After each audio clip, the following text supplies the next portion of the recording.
Manifestations. Man up. Manifestations. Man up. Manifestations. Man up. Manifestations. A place where we inform, build, and inspire. Manifestations. Man up. Manifestations. Man up. Manifestations. Man up. A place where we inform. Manifestations. A place where we inform, build, and inspire. You gotta eat what you kill. You gotta go out there, you gotta hunt for your meals. We all have that ability to connect with people, to be that motivational person in somebody's life. You gotta let people know there's certain lines you don't cross and that there's gonna be consequences if you do. Man up. If you are an adult and you are in a relationship, that person's emotions are not your responsibility. Man up. Manifestations. Man up. Manifestations. Man up. Manifestations. A place where we inform, build, and inspire. The devil, during slavery, destroyed the masculinity or manhood of the so-called Negro. No man. No man. Right now you got to be trained all over again to be a man. When someone is obligated to do something, it is binding upon them to do it.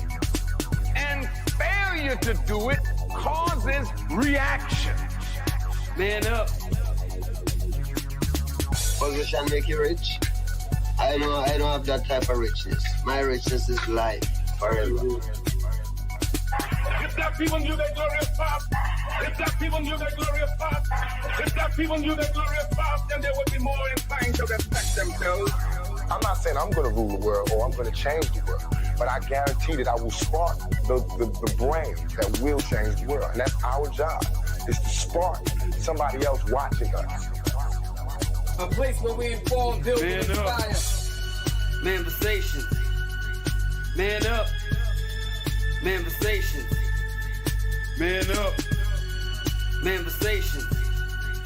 Man up. A place where we inform. Manifestations. A place where we inform, build, and inspire. You want to tell me about yourself? Go get your friends. I'll tell you who you are based on who your friends are. Don't just live and die. That's an ugly existence. Make your life matter, make your life count. Live a life where people can actually mourn you for the things you left behind, not just because you were around and existed. We need strong black nuclear family. Yes. Yes. That's what it is. Mother, father, son, daughter, all in the same house with a focus on the family unit as a whole. We had Tulsa, Atlanta, New Jersey, Detroit. We had Rosewood. We had Black Wall Streets all over. The Republicans aren't for us, but the Democrats aren't for us either. And we should have no alliance to any political party. We only have alliance to what is in our own best A interest. place where we inform, build, and inspire. Manifestations. Man up. Manifestations. Man up. Manifestations. Man up. A place where we inform. Manifestations. A place where we inform, build, and inspire. At the end of the day, as men in the community, we must stand together and be counted, because people look to us for guidance, leadership, and protection. And if we are not about that business, we are not on our job. Here we have grown-ass man conversations in the spirit of that purpose. Anthony Malcolm, Bobby Drake, Major Gage, we are. This is Manifestations 2020. Manifestations. Man up. Manifestations. A place where we inform, build, and inspire.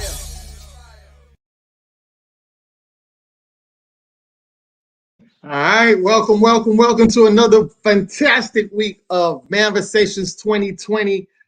We are souped up. Congratulations to South Carolina women's basketball for coming home with a title, undefeated, and we definitely want to give a shout out to the coach, Miss Dawn Stampley.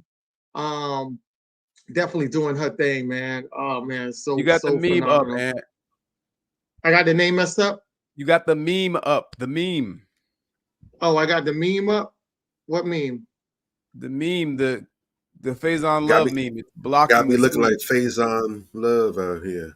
You got the meme Oh, up on am the I- screen. Faison Love. Oh, Yeah, it's been up there. Oh, yeah, okay. I'm there sorry. you go. My bad. My bad. Started thinking that was okay. me for a minute. Like, God dang, I lost a lot of hair. Oh, my bad. I didn't even know we had the meme up. Okay. Yes. So basically, shout out to South Carolina basketball team for doing such a great job, phenomenal job, bringing home the championship. And those ladies, they worked their butt off all season long to come out with a perfect season, man. So definitely shout out to them for doing that. Salute to them, definitely. Yeah. So we have a great show for you guys tonight. I know it's going to be super dope, but we definitely want to get right into things because I know we're getting pretty late and came on behind kind of late. So definitely want to get into that right now. So we want to start off with, let's get it cracking with something real controversial, I should say, right? It had me, what do you call it? I had a big topic on it. A lot of people commented on it. So we're definitely going to jump into it real quick with the Trendly Weekly topics. And it is definitely, where is it? I'm sorry. Here we go. Right here. All right. Chance the Rapper. Chance the Rapper is filing for divorce from his wife, Christian Corley, and they've been married for like 2019. So I don't know if anybody has ever looked into the backstory of Chance the Rapper and what they were going through. I think a lot of people had this skeptical, or I should say the narrative about Chance the Rapper really having the divorce. They thought the divorce was basically from him dancing on, when he got caught dancing on Caribbean women during the carnival at that time. And it was a big uproar with a lot of people. And I think a lot of people thought that she was divorcing him because of that. And I think that was really the straw that broke the camel's back on a lot of things that she saw that was not really flowing in the way she felt like a marriage should be built, or how his leadership really wasn't up to par on what she thought that a man in that stature who is married, who has children, and automatically thinks that the mindset of that man was going to change. And I want to basically show you guys a video real quick on just that. So I think the video is this one right here, I think. Oh, let me see. No, that's not it. Remove that. I'm sorry. Which one is the video? Okay, here we go. All right, so I think this is a video right here. For over 4 years. One person asked, check this out. So the video in question made the rounds earlier this month and shows Chance enjoying himself at the annual Jamaican Fest as he dances up on a twerking woman. While most were supportive of Chance having a good time, some people began accusing him of cheating on his wife, whom he's been married to for over 4 years. One person asked, ain't you married? While another said, Chancellor, where is your wife? Along with a photo of Will Smith wearing an unimpressed look on his face.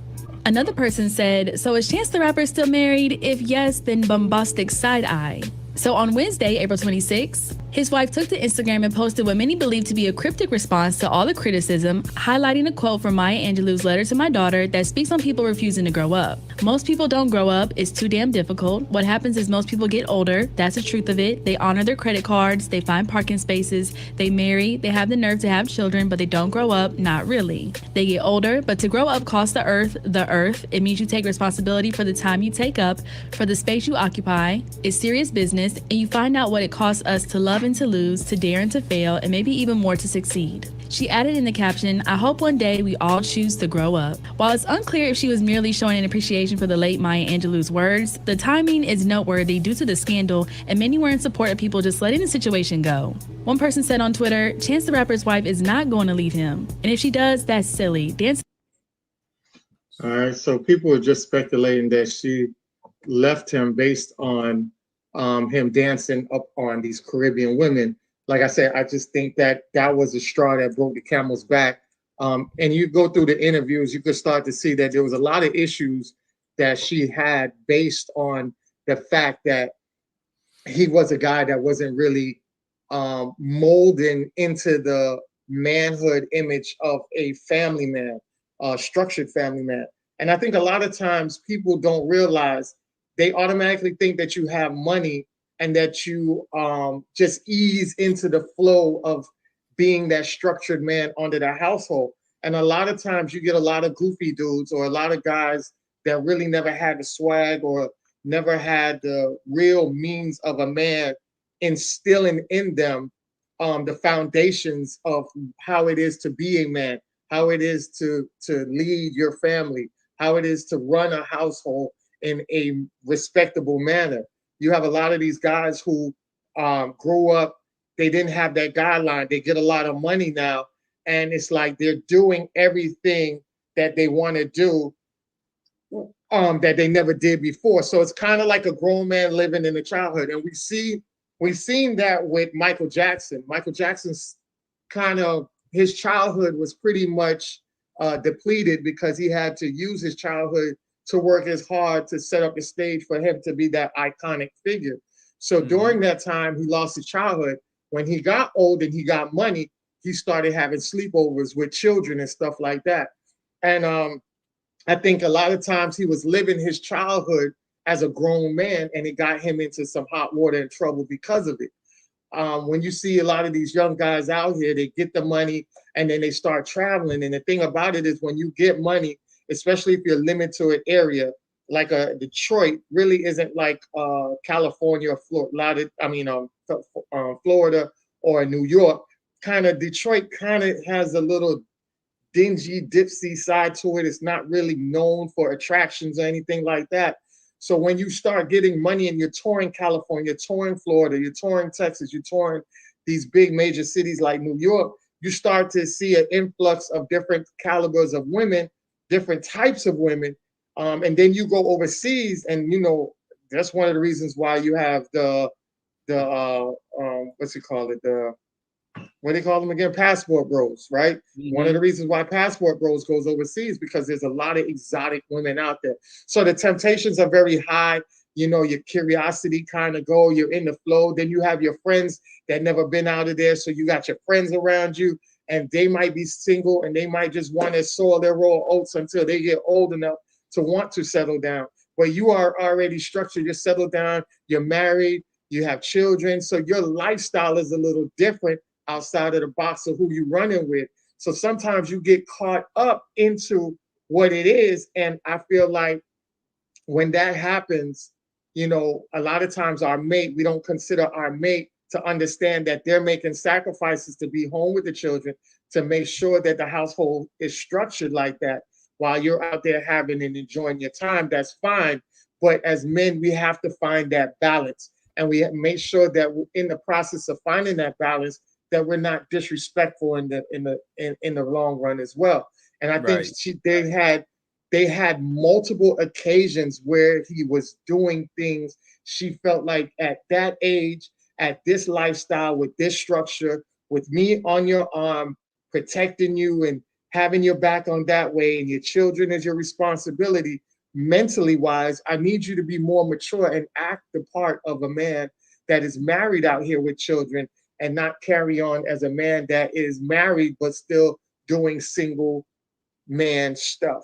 And I think that's what the straw on the camel's back was broken by the negative feedback and the backlash that he got from multiple people out here seeing him dancing on these island women during Carnival, And that's why you had a lot of people like, hey, is he married or why is he acting like that? You know, there's certain ways you have to conduct yourself. So I think that was the biggest thing. And I had a big thing on my page about that, but I turned it over to you guys. But that was my insight. I don't know if you guys saw anything like that, but that was one of the major things that came out that people were talking about. So what are your thoughts? And I land my plane on that. Brother, I mean, wow. It's just so much because full disclosure, I can't stand Chance the Rapper. I'm just gonna put it out there so that you'll know why my comments are so biased when I make them. I'm not a Chance the Rapper fan at all, right? Yeah. Just something about this nigga's face. How when DMX said he didn't like Drake, he just didn't like his face, and that's how I feel about Chance the Rapper, right? And so when he does something goofy, it's really hard for me to be objective, but I'm gonna do my best here, right? Because it really is because of the way he comes off. He just comes off like one of them corny ass dudes that wouldn't have no women if he couldn't buy them. If we just keeping it a buck, you understand what I'm saying? He's a whole 2 feet shorter than his woman. You dig? He just his whole demeanor, like even when he was up on the girl at Carnival, you would think he never seen a chick before. Like, dude, have some decorum about yourself. You're a celebrity. Correct. Keep yourself a celebrity status. He just seems like a thirsty buster to me. Maybe I'm tripping, but that's just how he kind of comes off. And you know how I am. I have a zero tolerance for cheating.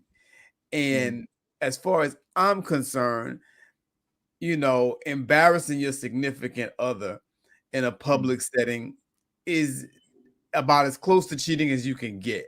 Embarrassing them on some shit that makes you look like, you're doing something with the opposite sex. He didn't lay down with her, but it wasn't for lack of trying from what that video looked like. You dig?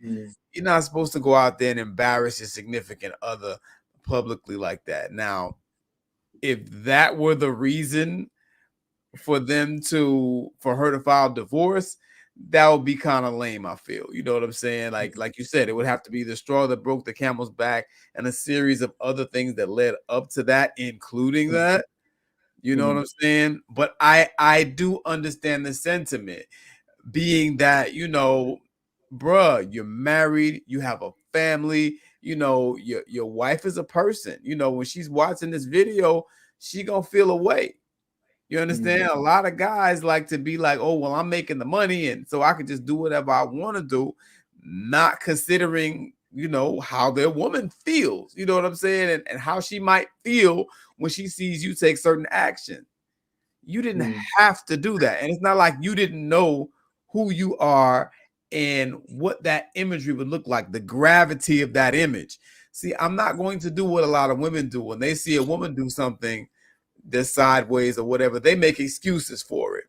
You understand? Jada Pinkett, Keke Palmer, Sierra, they always got an excuse. And I'm always going to have accountability. You know what I'm saying? Bruh, you was wrong for that shit. I've never seen your old lady disrespect you, or I don't even see this woman. You understand? Unless she's in a picture with you. To me, that says she has the utmost respect for you. And you're supposed to reciprocate that. You're not supposed to be out there like a buster that ain't never seen a woman before. You understand what I'm saying? So that shit was filed, and I knew it was going to have some repercussions and some blowback. It's unfortunate that she's going this far with it, but I always hold out until the last hour. You know what I'm saying? So I'm still holding out hope, even though I don't care for this dude. You dig? I'm holding out hope that she changes her mind and he grows up and they're able to work this out, because it ain't done till it's done, right? So there's still, in my mind, a chance that she might go back and reconcile, or maybe now that he sees how serious she is, because sometimes, these women do this shit all the time. They threaten this, they threaten that. But now maybe, okay, he sees, damn, she for real. He doesn't want to lose his family. Maybe that'll signal to him to straighten up, and maybe they can reconcile. And I hate to see public black breakups. Mhm. You know what I'm saying? Or public black people, you know, in a marriage situation, disrespecting each other or whatever. That looks bad on all of us. Mhm. And it sends a message. There's some people out here hanging on a thread in dating and relationships. It's like, damn. So if they can see a successful couple that looks like they're doing it, damn, well, maybe I can do it. You know, if they can see, you know, Beyonce forgive Jay-Z, maybe they can try to forgive their dude, or vice versa. You know what I'm saying? So I'm always the optimist. I hope they work it out. It's foul. It's a terrible situation. But I mean, when you put certain energy out into the world, what you expect to get back? Mhm. That's not the first time he done something slick, you know. And yeah, men in these type of situations, you're a grown-ass man with a wife and 2 kids. You need to man up and get off of this bullshit where a man gonna be a man or whatever that means.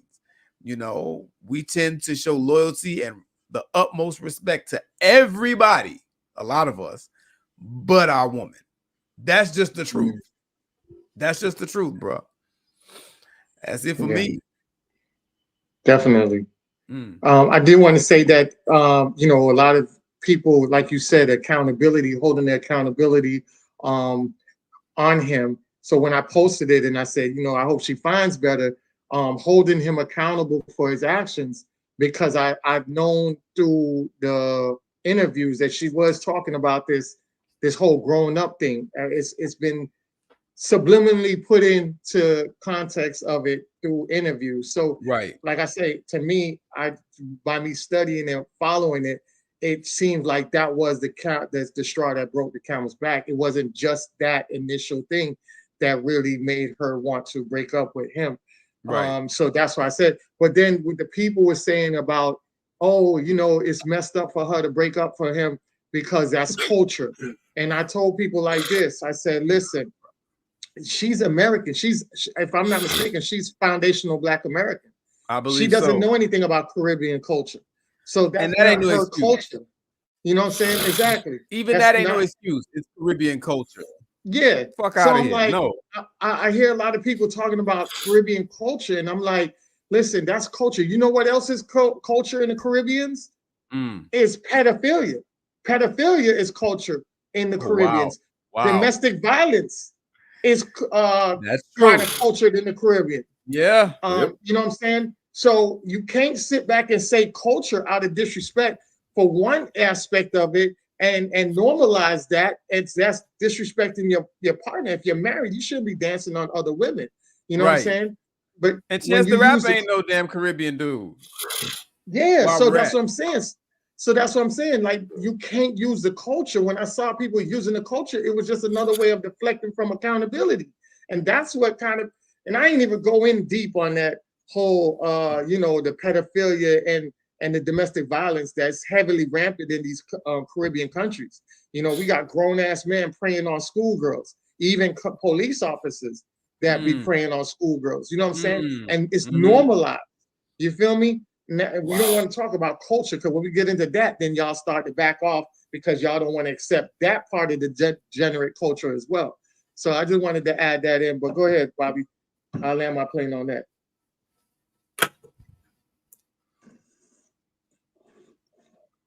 Drake. I disagree with you, brothers.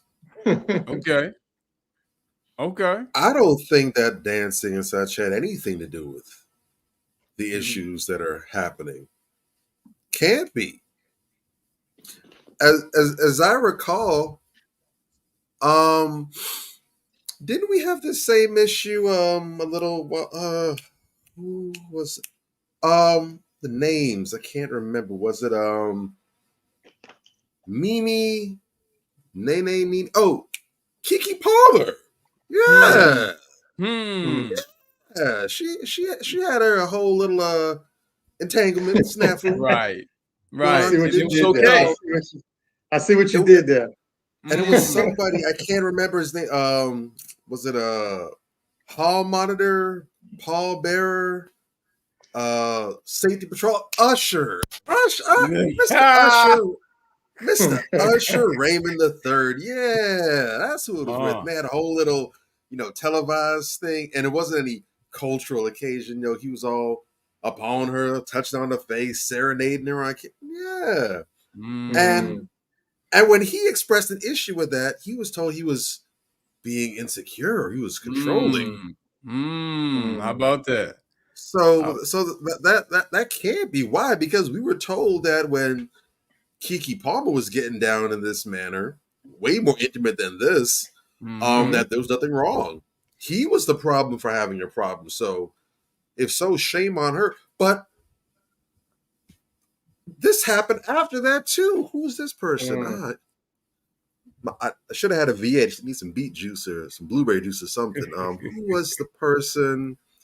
16 Keys, Key Glock, you said? Alicia.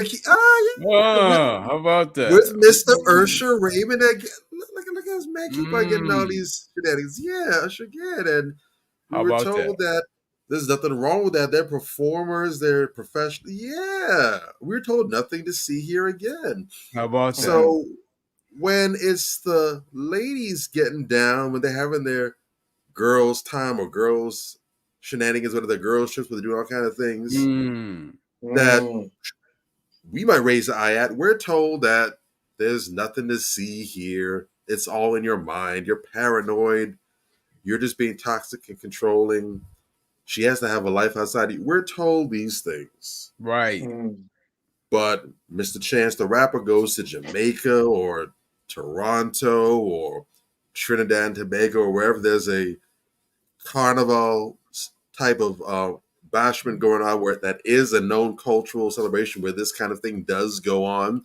They even have children out there of all ages. They perform in the mosque bands and everything. They have the food and it's a whole family thing. That's too far. Interesting. Great point. But that aside, and I'm holding my ground on that one. But that aside, addressing everything else unrelated to this, because we're not going to co-sign any of the double standards of hypocrisy on either side of the fence. However, you are absolutely right when you said that there comes a time, and if you're going to do this adulting thing, and I will agree with his wife, I don't know if that was directed at him, their situation, or what the case may be. There's no address or label on it, so I'm not going to add one, but just taking it as face value. As the Bible says, when I was a boy, I did boyish things, I did childish things. When I was a man, I put childish things away. And the flip is also true. When I became a woman, I put aside girlish things. Adulthood calls for more. Now, that's not saying that you can't have fun, that you can't entertain yourself, you can't go and do things and see things. But if you're going to be an adult, if you're going to go and accept a mantle for certain things, you need to understand what that is that you're walking into. See, the reason why a lot of people are not keen on marriage, or even, let's not even take it as far as marriage, why they're not keen on dealing with relationships, is because they understand that when you enter into these arrangements, there is a mantle that you're accepting, where it's no longer just you. There's another person that you have to think about and take into consideration. And of course, different levels of relationship call for different levels of responsibility. Obviously, someone that you're just dating or going on dates with has a certain level of responsibility. It's not as critical as when you're in an actual relationship with that person and you're a couple. And that relationship doesn't have the same gravity as when you're actually married to this person, what have you.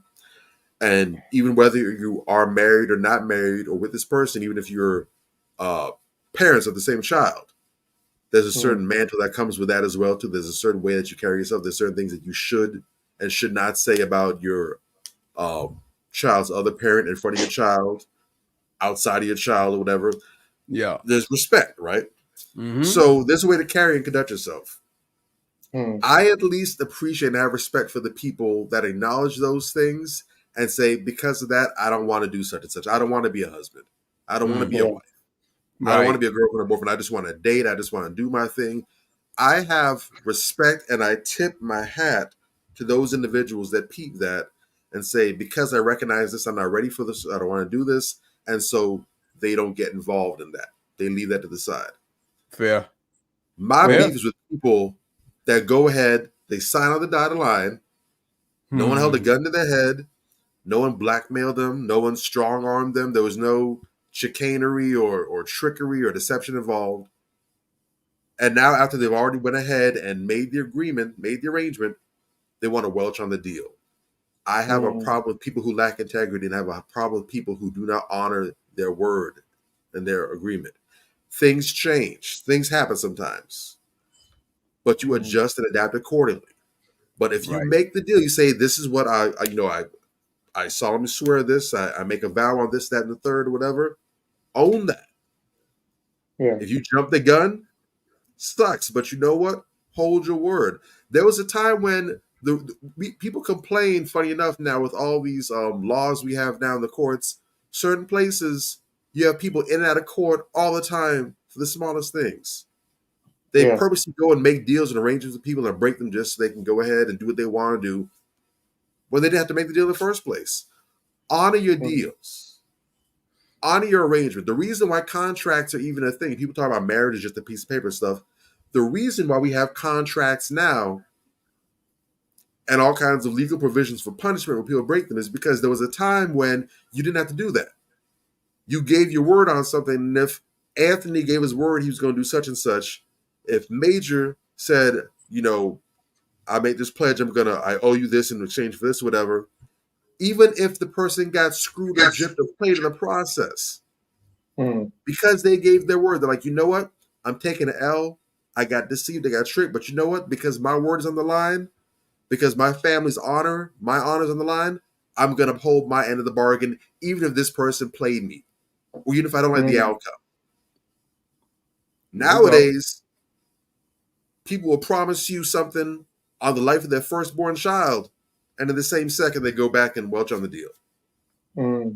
Crazy. So that's why we have to have these arrangements and such, because unfortunately, we do not live in an era and a time where people value their word, where keeping their honor is worth more than the life, because they'd rather die and go out of the shield being known as an honorable man or honorable woman than living and people know that they foul and they double tongued. So again, if you're gonna get in these things, be an adult, know what the hell it is you're signing up for, and if that's too tall a task, leave it alone. But if you accept it, and you bear that, and you do the best that you possibly can with it while seeking to do better with it. Fair. Amen. I totally agree. Definitely agree. I hope they can, whatever they choose to do, whether they want to mend it or, score their separates. Maybe she circles the block back like Tia when she sees what's out there. Maybe he might give him some time to think about it and realize, hey, I got somebody's dope, my child's mother. Maybe I need to tighten up and do what I need to do and make this work second time around and make it stronger than the first time. No doubt. We wish them the best on that. So, and it just one more thing before you move on, shout out to that sister, because you got a lot of people wearing the badge of wives out here. Shout out Sierra and Jada Pinkett Smith, that just carry themselves like shit. You know what I'm saying? This sister carries herself respectfully. She's never out there acting rowdy and raunchy like a hood rat. She's never dressing like a whore. She carries herself with decency. You know what I'm saying? And it's like, yo, you got to appreciate and respect that, man. Period. Definitely. And speaking of carrying yourself like that, I definitely want to show you guys a video of somebody, and we want to get down to the bottom of it, right? Yeah. So I'm gonna show you a video of the culprit, and I'm gonna show you a video of the person who made commentary of the culprit. All right. So the culprit, we bring the culprit to the stage right now. Every day I'm fighting for my life.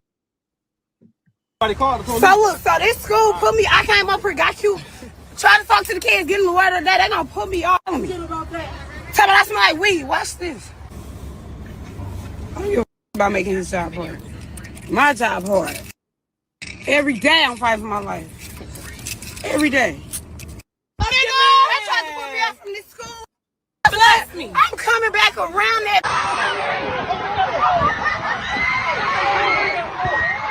I ain't gonna hop down on that. Oh, smack that ball up.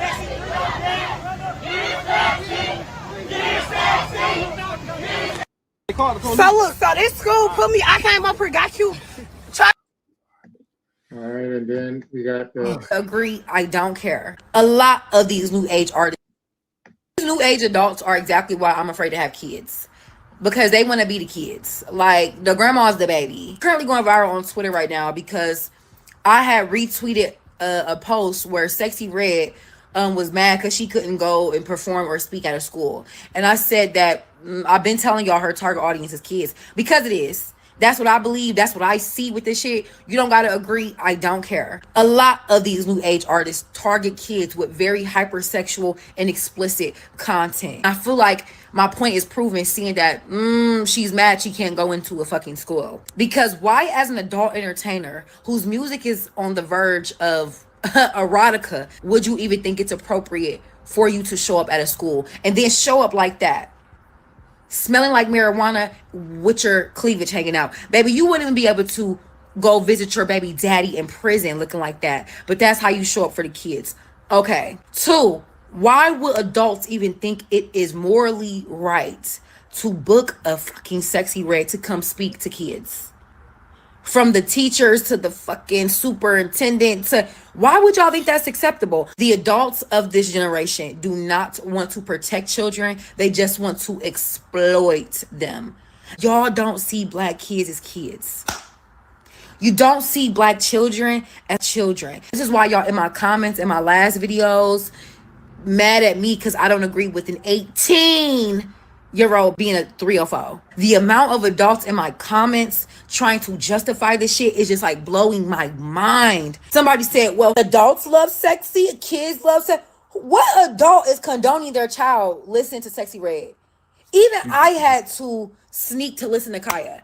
The adultification of black kids right now makes me want to fucking slap every bitch in here. A lot of these new age adults remind me of those older monitors who would come and substitute at the school and who would think they was one of the kids. I'll never forget, I had a whole beef with one of these grown-ass monitors. Literally, I had to call my mom up to the school because she beefing with me like she a kid. Literally. You mad at me, but you kicking it with the whole football squad. And what's funny is she ended up getting fired years later because it got found out that she was messing with one of the kids. And that's what y'all be giving. Like weirdo behavior. Y'all are blurring the lines. Y'all do not want to hold space for the kids. I told y'all hating bitter aunties is in the club with y'all now. They in the club turning up with you. They don't want to be your auntie. They don't want to be a big sister. They don't want to be your mentor. They your fucking competition. Confirmation. You can go to the club right now and see an 18-year-old with the same aesthetic as a motherfucking 35-year-old. It's weird. Yeah. Woo! She was spitting. My God. Y'all thought y'all done send her some screenshots of our conversations? Man. Cause I'll be damned if she didn't say everything I've been saying for the past decade plus. I'll be damned. God. It's like looking at me with a wig on. It's more powerful coming from a woman. That's what makes it more powerful. Yes. Because those are the voices, unfortunately, that have been missing from this space like this. Yes. Real exactly. Talk. Because more of those we'll get more deflection of bashing women. Because when we hold women accountable, they deflect it as bashing women. But when women go out there and tell you, like, that's not how you operate as women, you don't say she's bashing women. No. You know, you take it as a grain of salt. Either you want to listen to it or you're going to or discard it. You know, and that's why they're going to say she's a pick me. Yeah, that's what they like to say. Oh, you a pick me. You know, it's sad and pathetic, but I gotta put it out there, man. I gotta put this on the sisters. Because we wouldn't have women out here behaving like that if when these chicken heads started popping off, they didn't get the support of the women. I'm not saying that, I'm not absolving the men of any wrongdoing in supporting this shit either, because Luke goofy ass was out there talking about how, you know, how wonderful Sexy Red was a couple months ago. You know what I'm saying? And how we need more Sexy Reds and Sukihanas out there. His goofy ass actually came out and said that. So I'm not absolving the men. There's still some low energy plantation fuck boys out there, you know, behaving in a manner that says, okay, you know, this is acceptable. Not only is it acceptable, we need more of it. Trick Daddy said that shit too. We need more Sukihanas out there. The fuck you talking about, bro? You know what I'm saying? So yeah, you know, it's bad that the men are on it, but the women are it. You understand? The women are it. You know, so if the women shut it down, it's not going to happen because those are your peers. Those are your immediate peers. Back in the day when women used to call that shit out, we didn't have Sexy Reds and Sukihanas running around. Correct. Or maybe, just maybe, it was because it was only men that were exploiting women. Have we thought about that? Because back in the days, I can remember when they had a boycott against Nelly, when he swiped the credit card on the girl's ass in the video, the whole damn school came out. What is it, Spelman? The whole damn school came out against Nelly. And they were boycotting. They were in the media. There were stories written on this shit. It was that serious. That was for the tip drill video. Fast forward, 10, 15 years, Cardi B drops a video called Twerk. It's the same goddamn video. Crickets. Nobody said shit. In fact, then the narrative was that it was empowering. So, ladies, you got to make up your mind. Which one is it? You see, because at the end of the day, most of Sexy Red's fans are women. All right? The overwhelming majority of her fans are women. And even if they weren't, if women shut something down, the men can't make it go. You understand what I'm saying? So the little dudes, you know, that are getting off on this, you know, soft porn in the form of hip hop, you understand what I'm saying? They can't make nothing go if the women don't co-sign it. If the women are like, that is offensive and it is disrespectful to black women, whatever, and they got out there against this shit, which the overwhelming majority of them don't, they're either indifferent or they're supporters of it. Which side are we on at the end of the day? You know, and I take particular exception to this when I start seeing this type of bullshit affecting children. That's where I have a problem. You know, I feel like somebody needs to get harmed when you start messing with children. You know what I'm saying? Her, Lil Nas X, what's the other hood rat that was out there twerking on them kids? Erica Banks. The fuck kind of despicable behavior is this? And I'm just shocked out of my wits that nobody ain't stepped to them. Because back in the days, black women, somebody would have beat her ass by now. You understand? You don't do that type of shit. You know, and this whole anything goes culture, you know, that black people are on right now. You watch reality TV and it's the same bullshit. Anything goes. Niggas will get on TV and do anything for some damn views. They have no integrity. They have no self-respect. They have no dignity. They have no race pride. They have no code.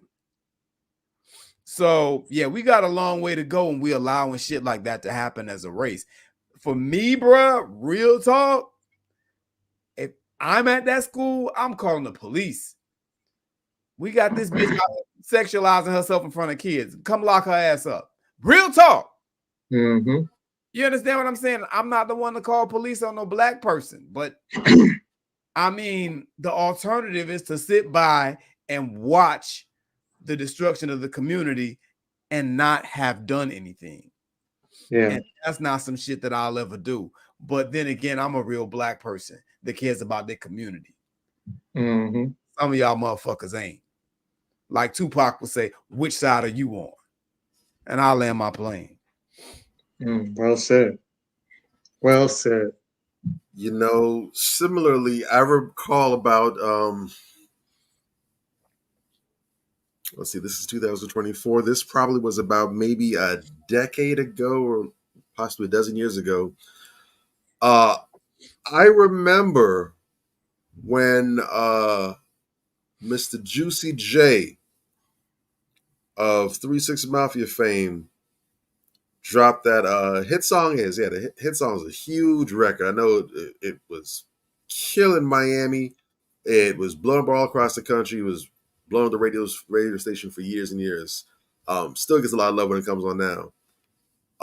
Very simple, very catchy in his typical fast. You're not going to get a whole bunch of lyricism and stuff out of Juicy J, but the hook was just infectious. Just bands that make it dance. Bands that make it dance. Mm-hmm. And song was a huge hit, very simple. And there was a huge bunch of controversy down here because in this music video, there was a marching band. And they tried to keep it on the low, but they had the lights the holes kind of like a club type scene or whatever. So you couldn't really see who was in it too much. They kind of had the logos blurred and everything. But they had a marching band, the percussion section in particular, playing along with the hook. And there was the music video and everything, and you couldn't really see anyone's faces, but you could see the hats, the outfits, the uniforms, the drums and everything, the cymbals, what have you.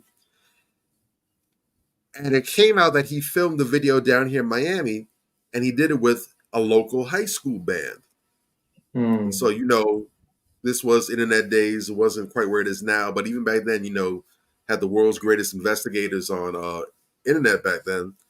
They did their digging, did the due diligence, and they found out that it was none other than the Miami Norland Senior High School marching band playing in their photo. Wow. Now, it's not that being in a music video is a bad thing or is an illegal thing to do.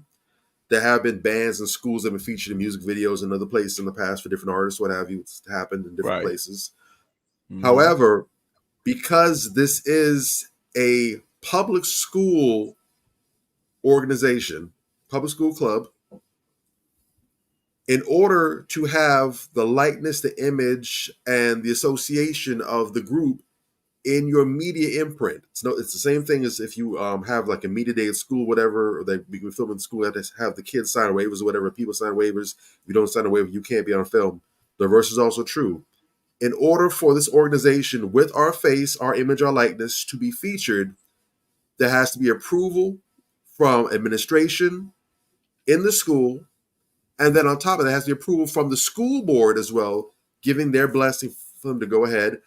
And of course, that's subject to discretion, primarily based on who is involved. So they wonder what the project is, what is it about? Is this something that is a good look for the school to be associated with? Mm-hmm. And because they knew good and damn well, the school administration and the Miami-Dade County Public School Board was not going to sign off on a bunch of high school kids playing in a music video with a rapper and a bunch of scrippers and video girls tossing ones in a club, ass shaking, talking about bands and make a dance, trying to be cute with the name and everything. That wasn't going to fly. When that dropped, there was a whole fit that went down. I remember there was a lawsuit filed against Juicy J and his record label. I remember that went down. Wow. I believe the band director actually got fired, if I'm not mistaken, for that. The band director and the assistant band director got canned for it. And the band itself was penalized. I don't think they were allowed to perform or do any events or anything for like a year or so. I forgot all the specifics, but it was a huge file. It was a big controversy back when it happened. Being long-winded, but the point I'm trying to make is that is the response that's supposed to happen when you have something like this. And no shade to Juice, he does his thing, but that is not the kind of content that you need or want to have associated with children. Yeah, bro. Absolutely finger-licking not. How far have we come a decade later where now you inviting a known booger wolf who makes straight up reprehensible content? I don't care if you're a fan of hers or not, if you like her music or not. The one thing that we should be in agreement with is that music should not be anywhere near a child's ears. Real talk. And you go ahead extending an invite to bring this to your school to perform. I don't care if she was going to. The only thing Sexy Red can go to your school and say is that drugs are bad. That's the only thing that should be going down. Drugs are bad. Teen pregnancy is bad. That's the only on a whole dare, great whatever program they have for abstinence for drugs and gangs and all that stuff. That's the only thing she has any business coming to your school to say to the kids. And as soon as she does say it, drag her ass right back out there. She can at least become dressed appropriately. It's crazy that they booted her somehow because she came up there smelling like weed. I'm like, yeah. She should have made it to your campus. She should have been given an invitation to pull up to your campus in the first place for you to know what she smelled like. She can smell like Fabuloso and Pine Sol. I don't give a damn. The administration should get canned. The school board should get flamed up. If I was a teacher in that school, best believe I would have been at the school board raising all kind of cane. And if I had enough of a heads up in advance, I would have found a way to take my kids out on a field trip or something. We're not going to be in the building. I'm not going to subject my babies to this bullshit. I'm not. I might be one person, but I'm going to do whatever the hell I can that's under my power and authority to make sure that we ain't part of the nonsense. Good point. It's the compliance that everybody had to comply with that shit to make it happen. Yes, that's real. Yeah, invited the ops, and it was Miami Northwestern. I'm reading it right now. Did I say Northern? I just thought about that. Yeah, my bad, not Northern. Yeah, shout out to the Vikings. That was the Bulls. Northwestern. That's the Bulls. That's the yellow. Miami Northwestern. Because the principal, it said Northwestern principal Wallace Aristide said, I remember. They're playing their instruments and thinking it's something innocent, wearing our uniforms, only later to find out they edited the video with rancid content. So yeah, Miami Northwestern was the ones, and the Miami School Board were very hot about that. That was a huge deal. Yeah, and they used Lil Wayne's attorney. It was Lil Wayne's attorney, Ronald Sweeney, came out and said, and had to defend the whole thing. So yeah, you know, it's crazy, but yeah, you're right. Whenever you have that kind of degenerate energy and, you know, signing off on that, and then on top of, you know, or even not signing off on it and having a problem with it because it's men, and then you turning your eye to it because it's a woman, you know, the double standards, where is it? You know what I'm saying? It's like when it comes to children, it shouldn't be any biasness to come to it. You know, you have a woman, at least Juicy J, right? And I'm not defending it, but at least Juicy J's lyrics say bands will make you dance. You got Sexy Red that said bend over and let your coochie breathe. That's just the radio version. You know, the raunchy version is bend over and let your pussy breathe. So most artists that perform live perform the raunchy stuff. So you're gonna have somebody like Sexy Red come inside the school to tell your children to bend over and let their coochie breathe, hands on your knees. Come on, man. Somebody, like she said, she would have been slapping somebody, and I co-signed that. Real talk. You'd have to get to the Mr. 3000, Bernie Mac slapping folks in a movie type shit going on. You know what I'm saying? That's the type of level that needs to be addressed with that, because that's, you know, you got your children. I tell people all the time, and we talked about this a lot, and I said this on this platform, your critical stages of raising your child is in the womb all the way to 13. This was what this was. This was a middle or elementary school, right? I think it's a middle school. It was a middle school. So even in the middle school, they're not nowhere close to, they're in the realms of the 13. You know what I'm saying? Because when you go to high school, just touching their hormones, puberty just hitting them. Yeah, when you go to high school, that's like 14. Pretty much, you're supposed to be 14 and up. You know what I'm saying? So middle school, elementary, middle school, those are still the molding stages. And you got this woman coming in here molding your child mentally on that ratchet bull crap. You know what I'm saying? And then wonder why when they get to high school, they're in the bathrooms having sex with different people. Because We're too over sexualized, and we gotta counter that. We gotta start getting the mentorship in. We gotta start, reeling back and getting the code of conduct that we had before. You know what I'm saying? And putting our foot down and getting back to the roots of who we are, and stop letting this chaos just get out of hand, because this is just disrespectful on all levels. And then to have her, the nerve of her, to be mad and not take accountability. She didn't even take accountability coming smelling like weed. She said, these motherfuckers stop me because I'm smelling like weed. So you knew that you ain't supposed to smell like that, and you still got mad because they stopped you? Come on, what type of mindset you is as a I wouldn't even say woman, as a girl, because that's a girl mindset.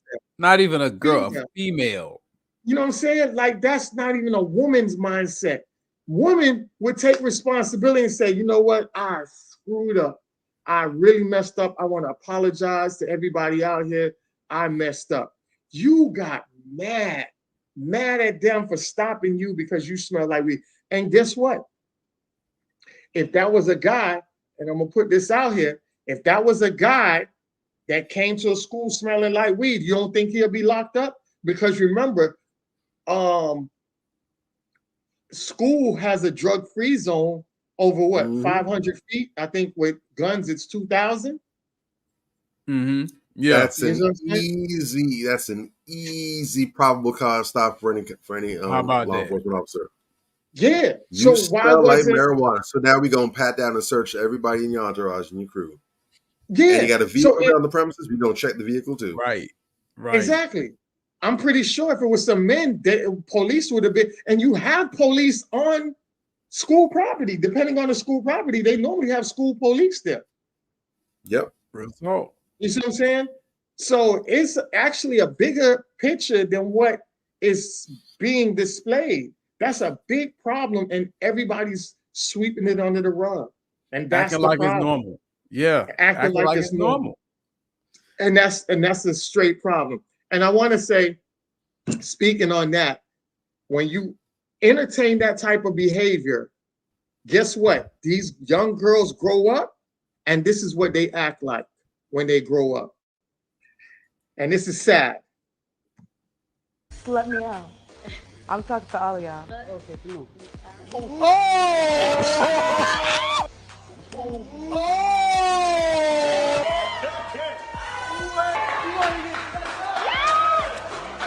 Hey, don't apologize. Don't apologize. Wait. I like that. I like that. I like that. Let me out. I'm talking to all of y'all. Okay, come on.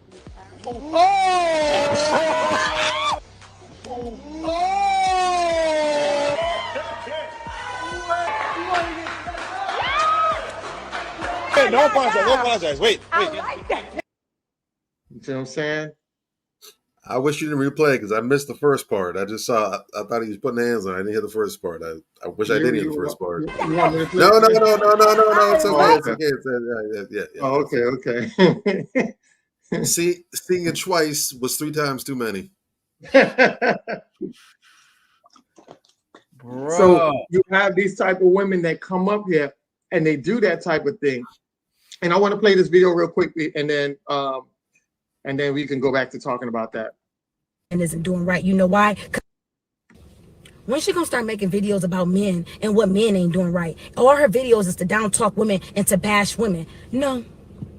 If you think for 1 second that my videos are to down talk and bash women, then that lets me know that you still got a ways to go. I have no desire to make videos talking about what a man isn't doing right. You know why? Because I don't care. We are not men. That is something that y'all got to get through your heads. Y'all want to keep trying to compare and contrast and put us up against men like, well, if he can do it, we can do it. No, we cannot. This is not our game to play. If a man is not doing right by you, why can't you just have enough strength and enough power to move on gracefully? Why do you feel like you got to use your body as a lick back? Why do you feel like, well, I'm going to go fuck his friend. I'm going to go fuck his cousin. I'm going to make him feel how he made me feel. He don't care. Men do not look at sex the way women look at sex. Men look at sex as sports, something to do. They don't care. So you're going to wear your body down trying to get all your lick backs. wear your body down, trying to make yourself a product to be sold because you feel like you don't want to lose in the game, when all you got to do is just hold yourself tight and wait for that right man to come find you. All you got to do is just stand on your core values as a woman and your standards, and the right man will find you. But y'all out here playing a game with the not shit niggas, and all it's doing is making y'all look like not shit women. How you gonna find a man that's of value when you out here devaluing yourself to try to play get back with men that you claim ain't shit? Just let the man that ain't shit not be shit. That should not make you a not shit woman. There is nothing a man can do on this earth to make me be like, you know what? Fuck all these niggas. I'm about to go fuck who. Ooh, that young lady was going to town. Yeah, she was. Hallelujah. Hallelujah.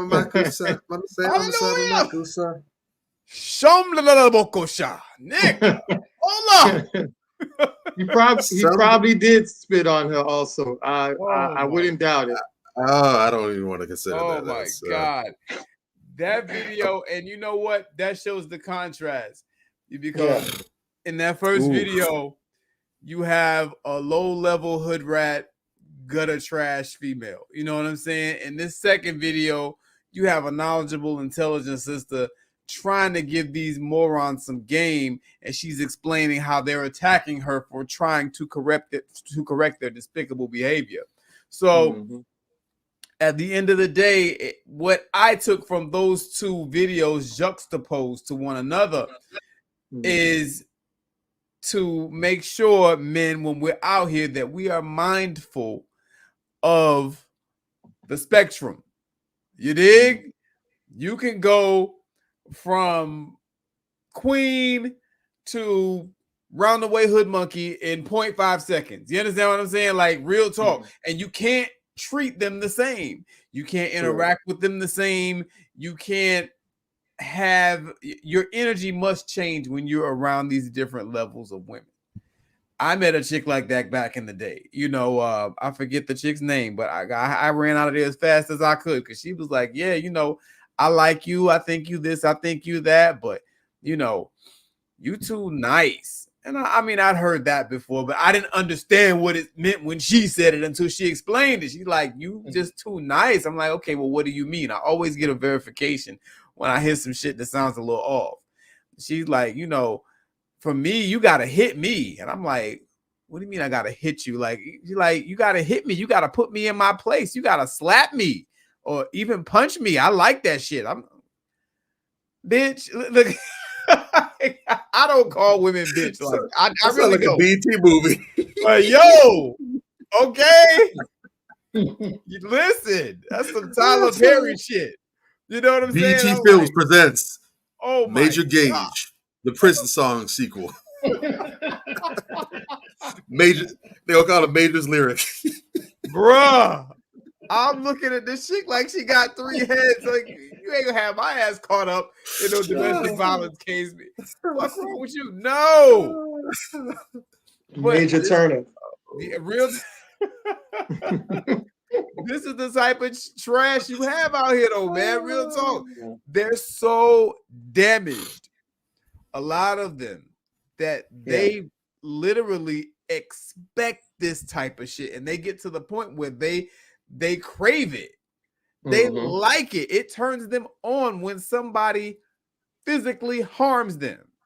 Then see, this is what I really hate. Then when it goes too far and he beat her ass more than she approves of, now she want to go to the police. Yeah. That's that gray area. A lot of these domestic violence situations that y'all see is from a chick like that. Yeah. I'm telling you this like I know it. I've counseled and mentored young girls before. When I was in high school, they had us mentoring the underclassmen. It was a girl like that, you know, who she liked that type of abusive type of stuff. And I used to tell her, look, you need some counseling. You need to really go, you know, and seek some help because that's not normal. And it's a very dangerous path that you're leading yourself down, you know. So seeing those two sisters back to back like that was really good brain food. I like the setup there. And men out there, keep in mind, you know, you have that first one and then you have that second one, and they're not the same. And back to the Chance the Rapper situation. Today's topic is what? Logical reasoning, right? Back to the Chance the Rapper situation. Logical understanding. You have to understand logically. I'm from outside looking in, but from what I can see, you got a grown-ass woman, bruh, and you need to treat her accordingly. Your energy needs to match when you interact with her. You can't interact with her like that hood rat that you just saw or Sexy Red. It ain't gonna work. You know, she deserves more than that. See, this is where I can agree with the women sometimes when they say, oh, you know, I need to know my worth. You understand what I'm saying? The thing is, they like to abuse that phrase and think that it applies to everybody that got a pair of titties. No, it does not. You understand? There are levels to this. You know, you got a woman like that who carries herself right. She's respectful. You know, she don't be in nobody's face. She don't be on nobody's internet saying nothing stupid. She is a lady. You're supposed to step up and treat her that way, man, and have the utmost respect for her. So real talk, you know, this should let y'all fellas know it's levels. You know, and shout out to that second sister for going to town and keeping it a buck, because we need more sisters out here like her checking this bullshit behavior from these goddamn, you know, hood monkey ass chicken heads out here. That ain't it. That ain't, you know, I hate when you say something about the way they're acting. Oh, you down in women. Like she said in that video, it ain't about down in women, because women don't act like that. It's certain ones of you motherfuckers that display that behavior. And you're the one getting checked. That's like we criticize Kamala Harris. Oh, you down in black women. First of all, she ain't black until it's time for the election. Secondly, we are criticizing the behavior of a Kamala Harris, and we're criticizing one person. How is that you talking down black women? It's one goddamn person. Exactly. You need to get their goddamn mind right. People just be talking and not thinking. You know, we have let this behavior go on for so long that it has become normalized. It has become the culture. Like you said, this bitch can actually get mad that people are talking about her for pulling up to a children's school, knowing her antics, smelling like weed with her titties out. And you got the nerve to be mad. Somebody should have locked her ass up. And I thought it was very telltale that I think a lot of people didn't realize what she was saying. They thought she was trying to be funny. But even when you go see somebody in prison, they have restrictions on how you dress, real talk, how you look, because you can't entice the men that's in there. You pretty much have to be covered up, and it's very strict. So if you I actually forgot about that. That's true. If you can't even go in there looking like that, then you damn sure shouldn't go into no school with no children looking like that. Right. Real talk. Go ahead, Bob. No decorum. No decorum. And whatsoever. Really not to jump back into sexual behaving red. I'm not going to call that sex. It's not. It says a lot that she would even accept an invitation like that. You know, it's ridiculous. You shouldn't want to be knowing it's if that's the lane that you're in, that's an issue by itself. But, you know, even though I didn't necessarily grow up in that environment, I was born in an era where the people that was up to no good understood hierarchy and they didn't want to be associated with certain things. You know what I'm saying? And Major, you talked about that before as well too. You've seen that yourself, where you might have dudes out there selling dope or slinging rocks or banging out there. They say they on some gang business, and when the young kids come around trying to hang or trying to be cool and trying to act that way, they go set them on about their business. Like, hey man, move them around here. Go do your homework, whatever. Here's $5. Here's some candy. Go. You don't need to be around here. They would actually go holler at their parents like, hey man, you need to deal with your kids. They out here where they're not supposed to be. They were out here policing them kids. They was up to no good. They had records. They was a bunch of felons moving foul, moving low.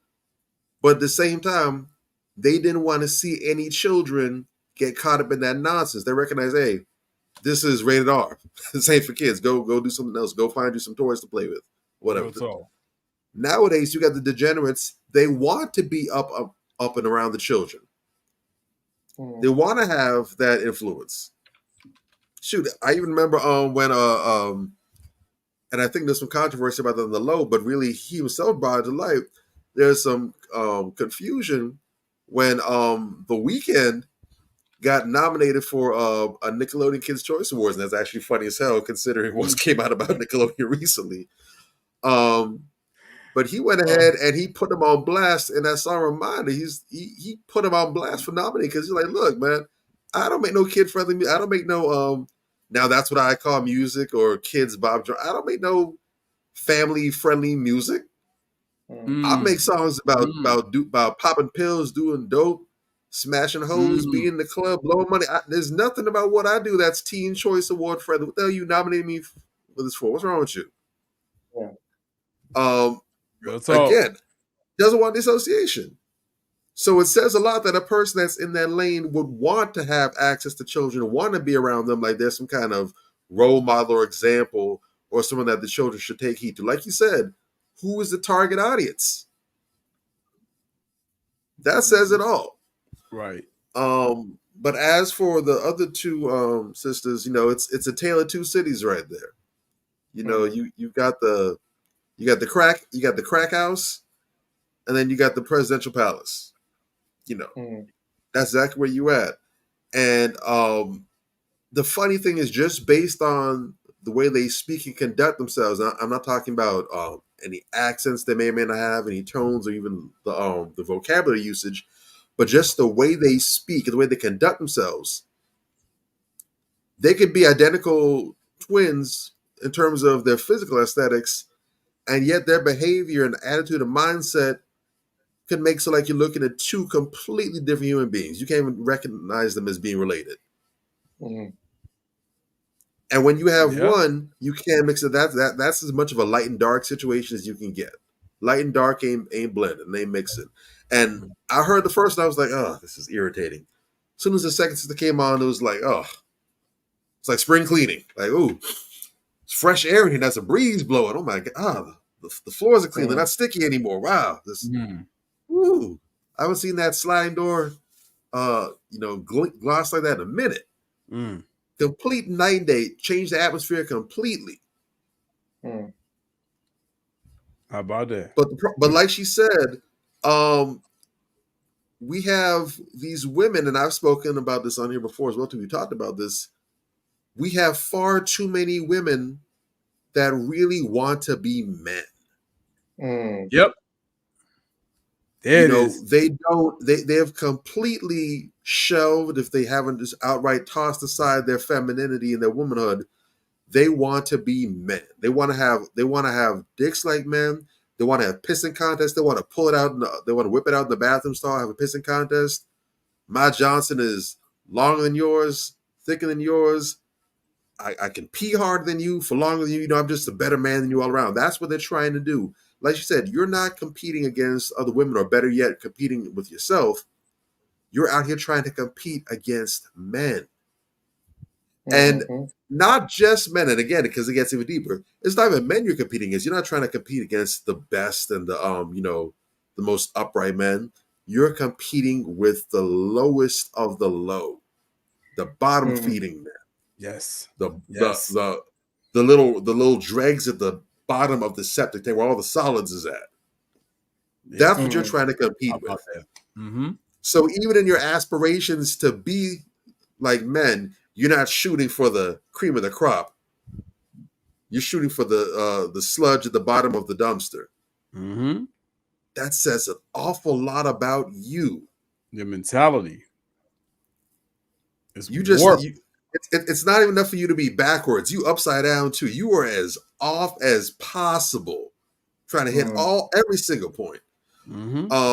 There's a song that Joe Budden did some time ago, one of his mood music mixtapes, where he's going in on some issues he had with an ex of his.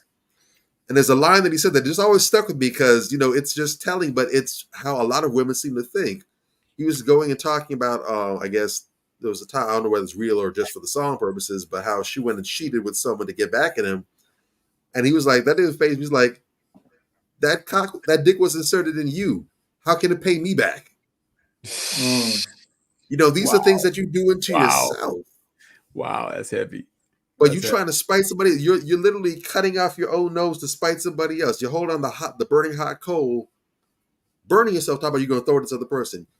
You affecting yourself before you could even get to me. Mm-hmm. And even if it's offended, even if I'm hurt by what you're doing, even if I'm devastated, what does that do to you first to get to that point? Real talk. Real talk, sir. People got to heal, man. People really have to. It's not a trendy catchphrase. It's not a dismissive insult or what have you. It's a statement of fact. A lot of people need to go heal. And I wouldn't. And if you're that bad off, I wouldn't recommend you try and do it solo. You need to go ahead and take the money, invest the money, save the money, go sit with someone, a licensed, trained therapist, and you need to get to the core of those issues and sort them out. Because you can't possibly have any healthy relationships, even a healthy relationship with yourself.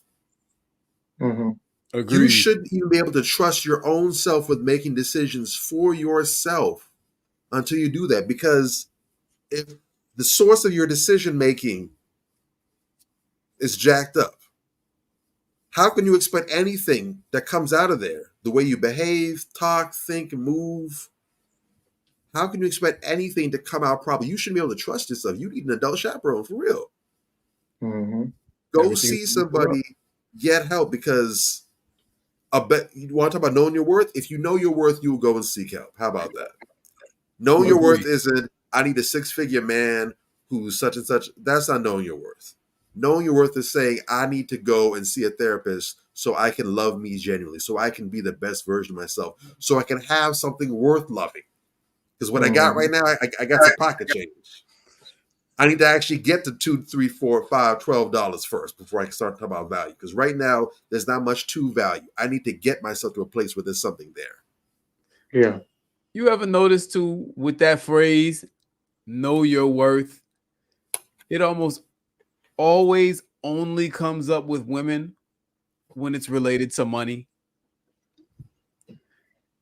Your worth isn't relevant until you're talking about how much money the man that you're making is supposed, that the man that you're dating is supposed to make.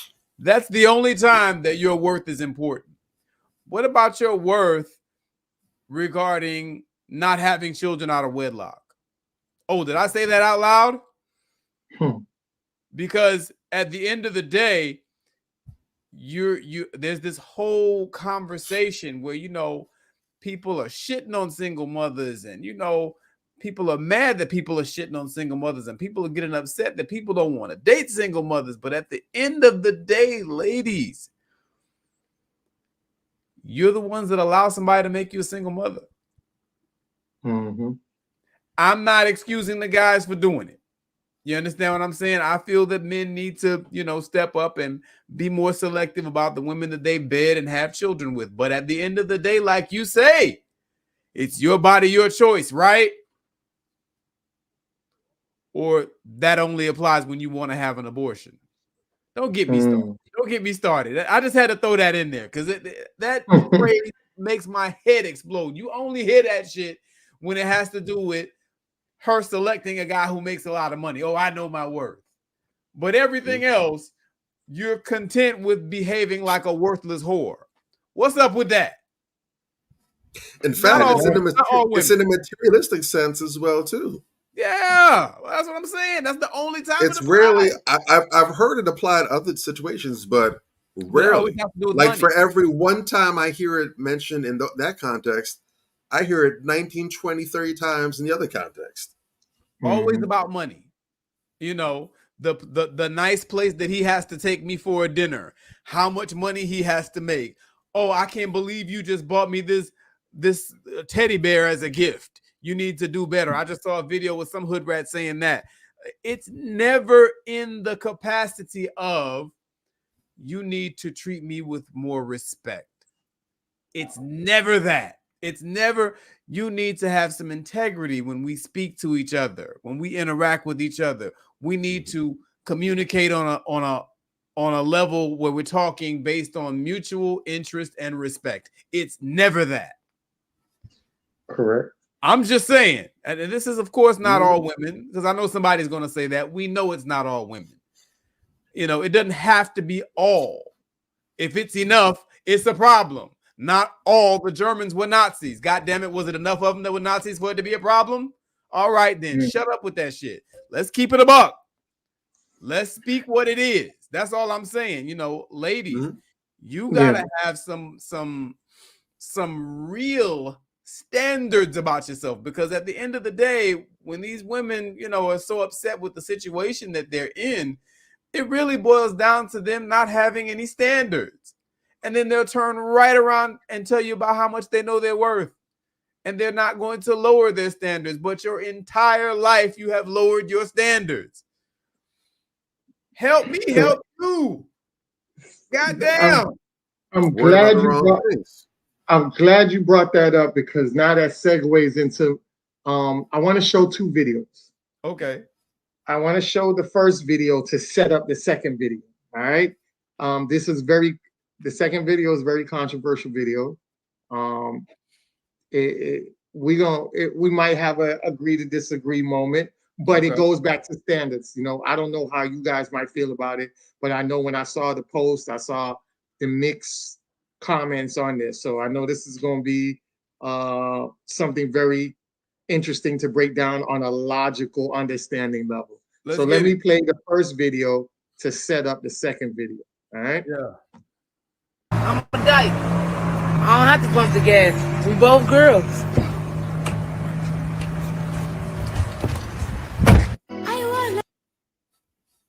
So that's the girl. That's her girlfriend that's pumping the gas. And she says she's a dyke, so she ain't got to pump gas. All right. So that's the first video setting that up. All right. You got two women. That's women. You know, who pumps the gas. So I set that up to set this up. Are you serious? I just wanted you to be a gentleman. No, don't worry. He's like, enjoy your life. Is he freaking serious right now? Move so that I don't climb on your leg or something. Where are you going? We were supposed to be going on a date. Where are you going? No, I'm going home. It's not a Didn't you drive out here for me? I thought I did, but clearly, let me just respect myself and go home. You know? Wow. All right, so hold on. Let me see. Hold on. Are you serious? I just wanted you to be a gentleman. No, don't worry. He's like. All right, so it cut off the video. So basically, when he pulled up, I don't know why it cut off the video at that moment. But what he did was he pulled up just like this. And she said to him, he opened the door and he said, hey, you know, come in, get in the car. And she said, I'm not getting in the car because I don't touch doors. So come outside and come open the door up and, you know, place me in the car and close my door. And he's like, there's no need for me to get up out of there. It's cold outside, you know, just get in the car, you know what I'm saying? Not make a big deal about it. Just get in the car. I'll open up the door for you from the inside. Just slide in the car and close your door. She's like, listen, no, I respect myself. I have standards. I don't touch doors. So come outside and open my door and let me get in. So he came out the car, he stopped, and then he said, you know what? Never mind. And he went back in his car, and then I'm gonna play from there what happened. Are you serious? I just wanted you to be a gentleman. No, don't worry. He's like, enjoy your life. Is he freaking serious right now? Move so that I don't climb on your leg or something. Where are you going? We were supposed to be going on a date. Where are you going? No, I'm going home. It's not a Didn't you drive out here for me? I thought I did, but clearly, let me just respect myself and go home. You know? Wow. All right. So they had mixed reviews on it. A lot of guys. Shout out to my boy Dylan. A lot of guys felt like he was in the right. He respected himself. He felt like, you know, he didn't need to go out there and go open up the door for her, like the nerve of her not to open up her own door. Then you had certain guys that was like, you know, you should open up your door for your girl. It's the first date, whatever the case may be. I don't know how I don't touch doors. I mean, I don't when I'm with my peoples, they don't touch doors. They don't, the door, I told you, like, for me, it's a protective thing, and that's just for me. I can't tell people how to do their thing. I don't let my people touch doors. I slap my people's hands if they touch doors. You know what I'm saying? I open up the door, get them in, make sure they in. I do it because sometimes the safety of it, a lot of times women have their dress caught in the door. When you're sitting inside the car as a woman, sometimes they have sundresses and it flows over into the door panel. And when you're in the car, you really don't know how far your dress is over. Sometimes you don't even realize, and you're driving down the street and your girl's dress is flowing out in the wind because the overflow is stuck outside of the door. So sometimes when you're closing the door in for your woman, you'll take her dress up, lift it up a little bit, put it in, make sure she buckles up, and then you slam in the door. So it's kind of a safety thing for me, and that's just for me.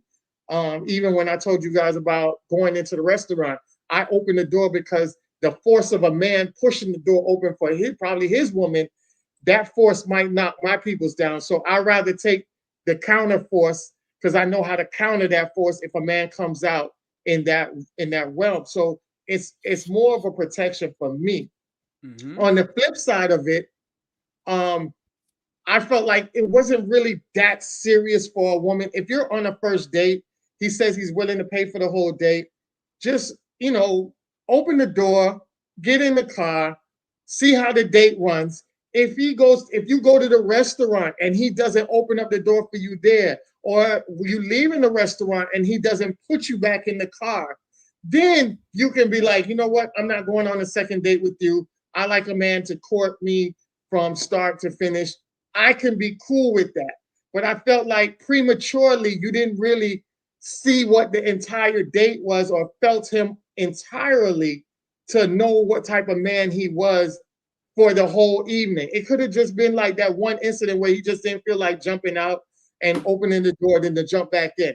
You was already outside, cool. So you just go in there, you say, I'm gonna feel how this date goes. I'm gonna see how his courtship goes throughout the whole night before I make my decision. I felt like she could have did that on her behalf. So I was kind of like, I see it from both sides, and that's just where I wanted to leave it at. But I'll leave it to you guys. I'll land my plane on that. You guys can basically take over from there. All right. You know, I don't know, man. Are you straddling the fence there a little bit, Ant? What's going on, man? You don't want to offend nobody? No.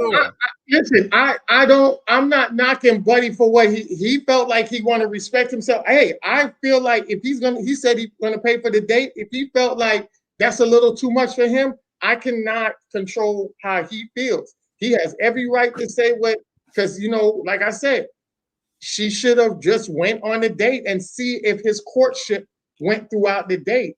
You know what I'm saying? Because that's kind of messed up on her behalf, because she probably could have missed out on a good dude, you know, basing them off for just opening the door initially for you, right? True. And that's the type of conversations you're supposed to have. So that lets me know y'all didn't have detailed conversations with, which Major talks about how he's going to bring out a book to talk about the vetting process. That's part of the questions in the vetting process, to figure out what type of woman you have, or as a woman to let the guy know what type of woman you are. So the miscommunication on that before the date even started is a failure in itself. So like I said, I see it from both sides. So I'm not straddling the fence. I can make a strong argument on both sides of the fence. That's all. Okay. I see you. I actually agree with you. I'm just messing with you a little bit. But yeah, I see both sides as well. And I'm one of those guys too. My girl don't touch doors. You understand what I'm saying? But I'm also an old school guy. You know what I'm saying? When it comes down to dating and relationships and courtship and all that type of business. I'm pretty old school with it. You know, I think all of us are a certain degree of hybrid, you know, but I'm more old school than most. And yeah, you know, I open the doors, I pull out chairs, I do all that, right?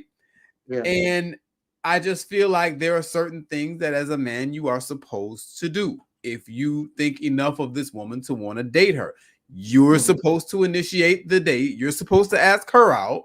You're supposed to pay at least on the first date, first couple dates. You know, you're supposed to hold doors. You're supposed to, because you are setting precedents, especially with the first date. You're setting precedents. You're saying this is what it's going to be. So as much as I can see both sides, I kind of side with her a little more, because if you're telling me that this is where you're starting, this is how you are, is what you're telling me. First date establishes precedent. So this is how it's always going to be. If I have a serious problem with that and I have standards, I just got on the ladies about not having standards, right? Correct. I can't turn around and say, okay, well, yeah, but you know, that was a little too much. Nah, I like to see women who, dare I say, want a little too much. You dig? I like that, because if her wanting a little too much makes sense, that's a plus. That's a plus for you and her, really, because that's the type of woman. Can't no dude just smash your girl or hit on your girl. You understand what I'm saying? She's a little difficult to get close to like that. You understand? Like my wife is like that. My wife don't even like hugging people. She's really, you know, like, I don't like people close up on me. And that was a great quality about her. You understand what I'm saying? She's really also very much like her, you know. I made her like that though, you know, because she never had people hold doors for her like that before me. You understand? But I made her like that. And like the lady she is, she slid right into the role. You understand? Like, if you are man enough, a woman is going to be a woman. Say that again for some of y'all out there that don't know. If you are man enough, a woman is going to be a woman. Now, that depends on whether or not you have a real woman. You dig? But you got to identify these things. And like you said, you know, and that's in my book. I actually just finished writing a chapter on that. You know, these type of things need to be discussed before a first date. Everyone does not deserve to be taken on a date. Fellas, if that's a deal breaker for you, a chick that's a little too old school, you need to sniff that out up front. She needs to sniff that out. You know, I say she's in the right here, you know, but what she should have did was sniff that out before agreeing to go on a date with him. What does courtship look like to you? That's one of the questions in my book. What does courtship look like to you? It's a very intentionally broad, open-ended question. Yeah. Because you want to get an idea of what this person's concept of courtship is. Is it some grandiose, you know, Princess and the Frog bullshit, or is it some real life, hey, okay, I can get with where she's going, and that makes sense. You got to understand that before you go out. You dig? And I'll land my plane there. As for the first video with the two, you know, the butches, who cares? I mean, I don't care. You know no, the reason why I played that is because she said I don't touch doors. And that's what the other girl in the video said. She said she don't touch doors. That part was just cut out. I totally get it. I totally get the parallel you're trying to draw, though, because what happens is you're pointing out their hypocrisy, because all of a sudden getting the door becomes an issue when they're dating men. Yeah. But when you're dating women, it's not an issue. And there is a certain level of validity to that, too, because really at the end of the day, if you want to drill down, you could call it sexism, because when you're expected to do something simply because of your gender, that is sexist. That's correct. That is inherently sexist. However, you know, for the sake of argument, you cooking with some gas there, brother. You cooking with some gas. Are we gonna tell the truth, or we gonna tell the truth? But for the sake of argument and the culture and understanding the culture and trying to preserve the culture, you dig? As men, because we don't give a fuck about their little petty, it's sexist arguments. We don't care. It's bullshit most of the time. You understand what I'm saying? We don't care. So, you know, as men, we are supposed to lead, is where I'm going with this. You know, and there are certain things that you do to establish leadership, to establish dominance, to establish precedent. This is what it's going to be. You need to, from day one, and I this is, my wife has told me this is one of the things she liked about me from the first night I met her. There was never any question about who was leading and where we were going. Hey, how you doing? My name is this and that, blah, blah, blah. Let's go dance. Let's go get some drinks. You know, okay, when you free, we're going to go out this week.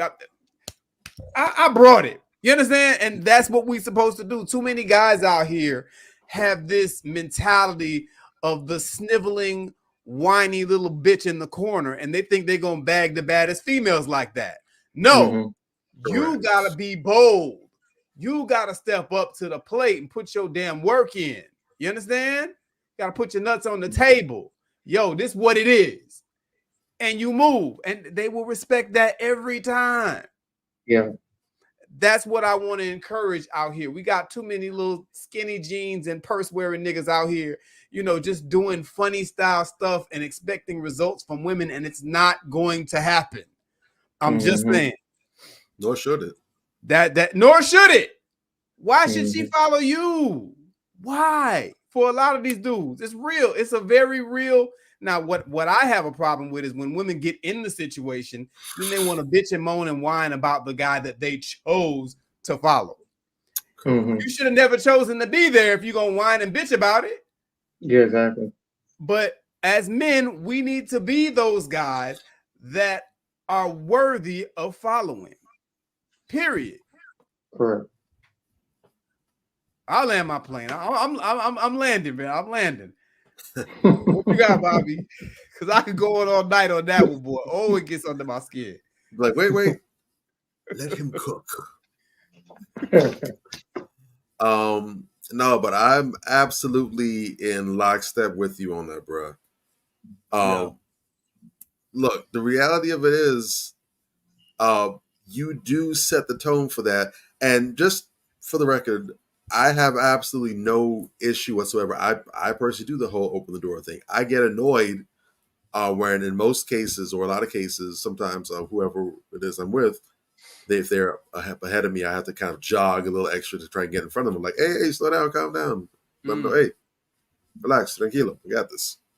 Whatever. So I do have to bump into that myself as well. But my issue, and this will always be my issue, this will never not be my issue in matters related to this, is the E word rearing its butt ugly head again. There's nothing wrong whatsoever with, as a woman, expecting or having that standard where the gent opens your door for you and he's on his gentleman vibe. Nothing wrong with that whatsoever. I believe that should be the case. It's not for everyone. There are some women that don't desire that. They don't care about that. That's not a big deal for them. Some cases they don't like it at all. But that's irrelevant. That's neither here nor there. However, my beef is the entitlement, where she's coming on that whole nonsense of, oh, you know, you're going to open my door for me, this, that, and the third, or I refuse to budge, whatever. If you see that this isn't his thing, or that's not something that he's on, or he could have a legitimate reason for not doing it, or whatever, you have two choices. Let him know, well, you know what? I don't think this is going to work out. Go your separate ways. You don't have to talk behind it. Or go on the date. Just, you know, enjoy. This is a person who's coming. You can assume he's going to pay for the date. Can maybe have a good time. You might find out, hey, this was actually worth being on. Just enjoying the atmosphere, what have you. And take it from there and see what happens. Maybe you have a good time. Worst case or not, you know, you have a good outing with this person or whatever. And this will just be a phone call that you're not going to make again. You had a good time. You found out that it didn't work. No harm, no foul. But to be there standing outside the door, raising a whole fuss, you're going to come open my door. I don't touch doors. That you sound absolutely crazy. You sound all the way outside of your mind. I'm not sorry about saying it. You're doing way too much. It's not that deep. Again, there's the way you go about doing things. If you want to go ahead and institute this, that's not what you sound like now is a spoiled brat. And again, I know we live in an era where if there's some dudes that appeals to, most men, that's not going to be the case. And typically that's something that y'all have to agree upon in advance. But to come their way being all confrontational with this dude, you haven't even gotten to know him yet, and here you are showing the worst sides of you already. How crazy does it sound? You're insisting that he treats you like a lady, but here you are acting like a full-blooded nigga. How bipolar is that? Well, may as well have a beard thicker than mine and a mustache and some 48-inch arms that Hulk Hogan talked about. Brother, you not gonna pull my chair out? I'm a fucking lady. You don't know how to treat a real woman? I don't know. I was looking at a real woman. Ladies, you got to get together. It's okay to have this, but you have to understand another thing, and I'll leave it here. It's not telling people what you're going to accept and everything else that makes a difference. You can say things all day long. And again, I'm not speaking this because I'm not an expert. I'm a man. I know manhood. That's what I deal with and dabble with. But here's what I can say about womanhood that I do know about womanhood. There are two kinds of women. Really three kinds, but there's two kinds of women. There are women that have to tell men and the world how to treat them, and the women that don't have to say a thing. There are some women that have to demand respect. They say, you have to treat me like this, you have to do such and such. And there's someone, when they walk up on the scene, they get it off top. Yeah. And it's not because they're drop dead gorgeous or because their body looks like it was built in the Playboy Mansion. Got nothing to do with that, but it's just based on how they carry and conduct themselves. True. I know some women that when they pull up on the scene, it's a whole bunch of, man, Shaw, you look good as hell, man, from every dude around. And some women, when they pull up, the dudes stand up a little taller, they pull their pants up, or they stop all they cussing, they talking about, man, this big booty, all the slack talk stops. It gets real proper or it gets real quiet. Mm-hmm. And nothing has to be said. Because it ain't on you, it's in you. Mm-hmm. So before you come talking about any standards that you have, don't worry about the outside. You got us all wrong. You got us all backwards. You try to work from the outside in. You're going to have proper success with less resistance when you work from the inside out. It's not about your makeup, about how your hair is, if your edges are laid, or your nails, or your it's got nothing to do with that, and it has to do with how you conduct yourself and the aura that you present. Correct. When you walk in the room, do you change and shift the atmosphere? When you walk in the room, does your presence encourage men to treat you, how you doing, ma'am? And speak with you and look at you in a respectful manner? Does it encourage them to smack you in the back of that ass and go full Nelly and grab that credit card and zee? How about that? You're right. It's something worth thinking about, gang. It ain't on you. Exactly. I definitely want to show a video of things that we need to get back to, because I do feel like we have a lost element of courtship. You know, there's certain things that we just got away from. And because we got away from it on a mass level, and that's part of our code of conduct as men, we got away from it. And a lot of women have slacked off, because even when I'm out with peoples and I'll slap their hand, and the reaction that I got was like, oh, I didn't know not to do that. So now it's a lot of women out here that runs to go open the doors and do that, because we have a lot of guys that slack on that, you know. Yeah. So when they come around guys that do that, it's kind of like, oh damn, I didn't want to expect it, like, you know, Bobby was saying, I didn't want to expect the expectation or entitled for you to do it. Right. Now I know you're that dude. Now I can adjust and make sure that you lead first and I'm behind you because I know you're ready to open the doors for me. Agreed. So I think we lost elements on that aspect. I've seen that even when I was in the dating field. And another aspect that we lost in regards to is this. I'm not sure if you did this, Major, but I know we don't do this enough. And this is something that I want to do when I get married. I definitely want to do this. So I show this. All right, then we'll get something healthy like ice cream. Oh, I'll scoop. Yeah.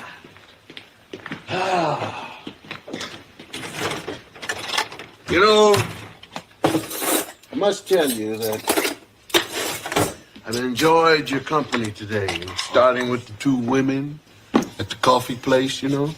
And I really do like you. I do. I think that the only thing that's missing, though, is I feel robbed. Robbed. See, when Sandra got married, I gave her away because I'm the father, you see. I didn't, in the beginning, want to give her away to Alvin. No, because, I mean, I said Alvin, but now, after knowing him, you know, forget the elf stuff. Because he's wonderful. But with Denise, she comes home and is married, and what's missing is I didn't give her away. I'm sorry about that. I wish there was something I could do. Well, who gave her away? Mufaro.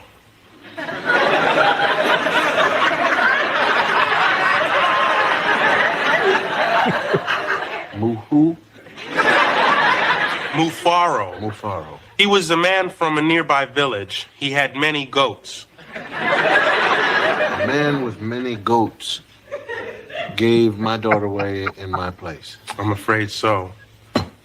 Would it make you feel any better if I told you that the goats weren't at the wedding?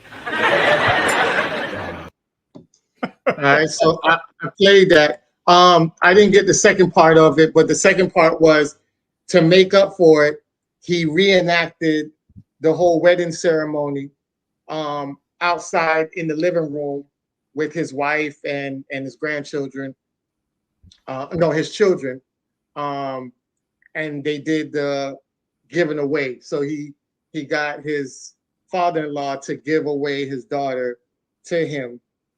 Just to have that sense of peace that he actually did it. They weren't dressed up or anything. They were all in their regular clothes, but it was just the appreciation of, I know that was something that bothered you and I just wanted to make up for it. I know it wasn't the real event, but I just want to give you that chance to physically give her to me, even though we're already married. And that kind of melted Dr. Huxtable's heart.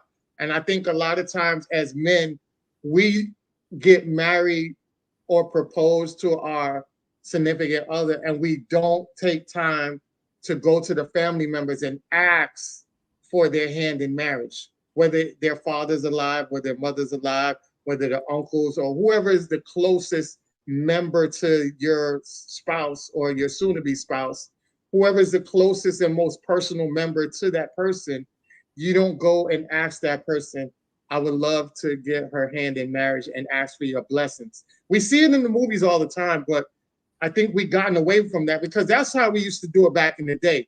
That's how fathers would meet the potential son-in-laws, is going up there as a man and showing respect, like I'm coming to you as a man to ask you for your blessings and your favor to marry your daughter. And what that does is cuts out a lot of bullshit, because you're not going to put yourself in a situation to go ask a man and then have his blessings just to turn around and screw over his daughter. You know what I'm saying? So it cuts a lot of the bull crap out, a lot of the game playing out, because even when some guys are not sure about asking the father for permission, they'll not rather deal with the woman at all. They'll give some funky little excuse to say that, you know, they got cold feet or whatever, they can't go along with it before going to the dad because they know they had ill intentions. So I think we have lost that sense of code of conduct, that sense of courtship that we don't talk about as much. And I see a lot of people getting married, but I'm hoping that we go back to setting the standards of asking for permission for our potential mates. And I land my plane on that. Woo! You just said a mouthful right there. I'm gonna try to get this all out in my allotted time here, because boy, that's a big one. But first of all, let me just go back to the prior point and talk about, you know, the opening doors and all that type of stuff. I just want to make this point. I'll be remiss if I didn't make this point. Modern feminism and the embrace of modern feminism is what is at the root cause of all of this, you know, back and forth. You know what I mean? Because you have so many women on this strong and independent bullshit. You understand? And, you know, they're so, in their quest to be so much like us, they're losing so much of them. Like you said, a lot of women don't even like that or appreciate it. So it's like women need to get on one accord with what it is that they want from us so that we can understand them better as a group. You know what I'm saying? And vice versa. We need to be on one accord as to what we're going to present, you know, as to what is and what isn't acceptable, because everybody just winging it and coming up with their own shit clearly isn't working. Now, to move on to the other point that you made, I'm glad you mentioned that. You did see it because her father did give her away at the wedding. Her father gave her away at the wedding. What you did not see was the lead up to that, which is what I think you're getting at. And I absolutely did, you know, ask for his blessing. However, I asked for his blessing after she had already accepted the proposal. And that was because I wanted the proposal to be a surprise. So, and he told me afterwards that I did it the right way, because if I would have told him, he would have told her and fucked up the surprise. Yeah. So I'm like, okay, good. I was thinking that because I wanted to do it, you know, because I'm that dude. I'm that stand-up guy. I don't get cold feet or none of that. When dudes say stuff like that, you're saying up front, dude, that you are a coward. You're saying that you don't deserve her hand in marriage. You scared of her father? Yeah. What's more bitch made than being afraid to ask for the hand of the woman that you want to love for the rest of your life? I'll wait. I'm just saying. So, like, real talk. Yeah, I absolutely did that. But it was after I proposed to her, and I did it the proper way. I did a nice little setup. We went to a restaurant. I had them cue some music, and, you know, it was a whole theatrical thing. I'll post it on the internet one day. I'm going to post that. But, like, you know, I did that, and she said yes. Cool. The next order of business for me immediately was to not only ask for her father's approval, but for her mother's approval as well. Nice. So I actually asked for her hand in marriage from both parents. Nice. But it was after she had already agreed. And it was out of respect. It was out of respect, and it was out of, you know, really showing them that I'm putting my best foot forward and you can trust me with your daughter. Because at the end of the day, I may be the best person to have the best intentions, but they don't know me. You understand? Yeah. She knows me, but they don't know me. And that was kind of me extending myself to them. Hey, you know, if you want to get to know me, I'm here. You know what I'm saying? And just kind of letting them know that their daughter was safe and their daughter was secure. That was the intent behind that. And yes, we do need to get back to that, because too many of these sisters really and truly, at the end of the day, if we want to talk about the real reason they're having so much trouble with women, so much trouble with men. You know, talk about the real reason they're having so much trouble with men is because they don't know how to choose quality men. Period. Yeah. Because initially, the woman is the one who says whether this is going to go anywhere or not. Yeah. So if you don't know who to choose and refuse, you're going to end up having problems. A lot of that comes from not having your father involved in your life and knowing the guys that you're choosing and the types of guys that you're choosing. Or at the very least, a suitable male voucher. Right. You know, a lot of these women, if we just gonna keep it a buck, they have relationship issues because they listen to these birds online that don't know any more than they do. Yeah. For a woman, I would say most of the time, you do not want to get your relationship advice from women. I'm going to say that again. For the average woman, you do not want to get your relationship advice from women. Or if you do, make sure that you get it balanced by also getting some relationship advice from men. Good quality men that you can trust, that have your best interest at heart, that ain't trying to bang you, that you not some guy that you used to deal with that, you know, y'all still hook up from time to time. No, somebody that there's no history with, somebody that has no interest in being with you like that, just somebody that you can rap with on a platonic level, and somebody that really rocks with you, that's going to look out for you like an older brother. You understand what I'm saying? You need that male input, because we can see sometimes a woman will tell me a story and I can already tell what game and bullshit the guy that's in the story is up to by the time she gets to the third or fourth line of the story. Women are blinded by this. They don't get it. Oh, I like him. He this, he that. They're so convinced, for instance, that I've heard older women that know better say this dumb shit. Oh, because he spent some money, that means he like you, girl. No, it doesn't. It can, but no, it absolutely does not. In fact, it can mean the exact opposite. If he's spending all type of money and giving you all type of benefits that you haven't earned, it's usually to compensate for something else. Correct. And you gotta understand how to read this. You understand what I'm saying? So yeah, some people, you know, sisters, unfortunately, don't know how to pick men very well, and it would help a lot if the men that they're dealing with were required, like it used to be, to go and sit down and have conversations with their fathers or their brothers or their uncles, some man in their life, because I guarantee you he ain't got on the rosy colored lenses that you do. He can see right through that bullshit. You dig? So yeah, there was a very significant purpose for that, and we need to bring it back with everything we got. Real talk. Agreed. Exactly. You know, and it's true for men like it is for women. You know, exactly what you said. The reality is it's difficult to see it when you're in the eye of the storm, because ultimately the reality is, and I've said this and I've had people look at me sideways for saying it, or like I'm somebody crazy, but I keep saying, if you're looking for your significant other, you're not looking for like a whole harem of men or women or whatever, you're just looking at one person. Dating is an elimination game. Yes, it is. There's a whole ton, a whole gaggle of people on this planet.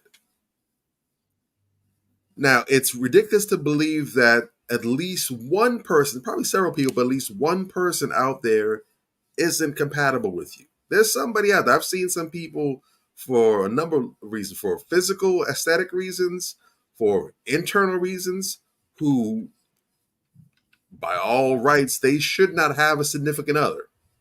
They're either hideous on the outside or they're hideous on the inside, or they both.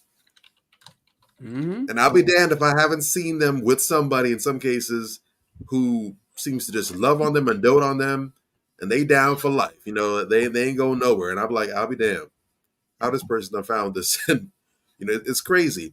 But like they said, there is somebody for everyone out there. Yeah.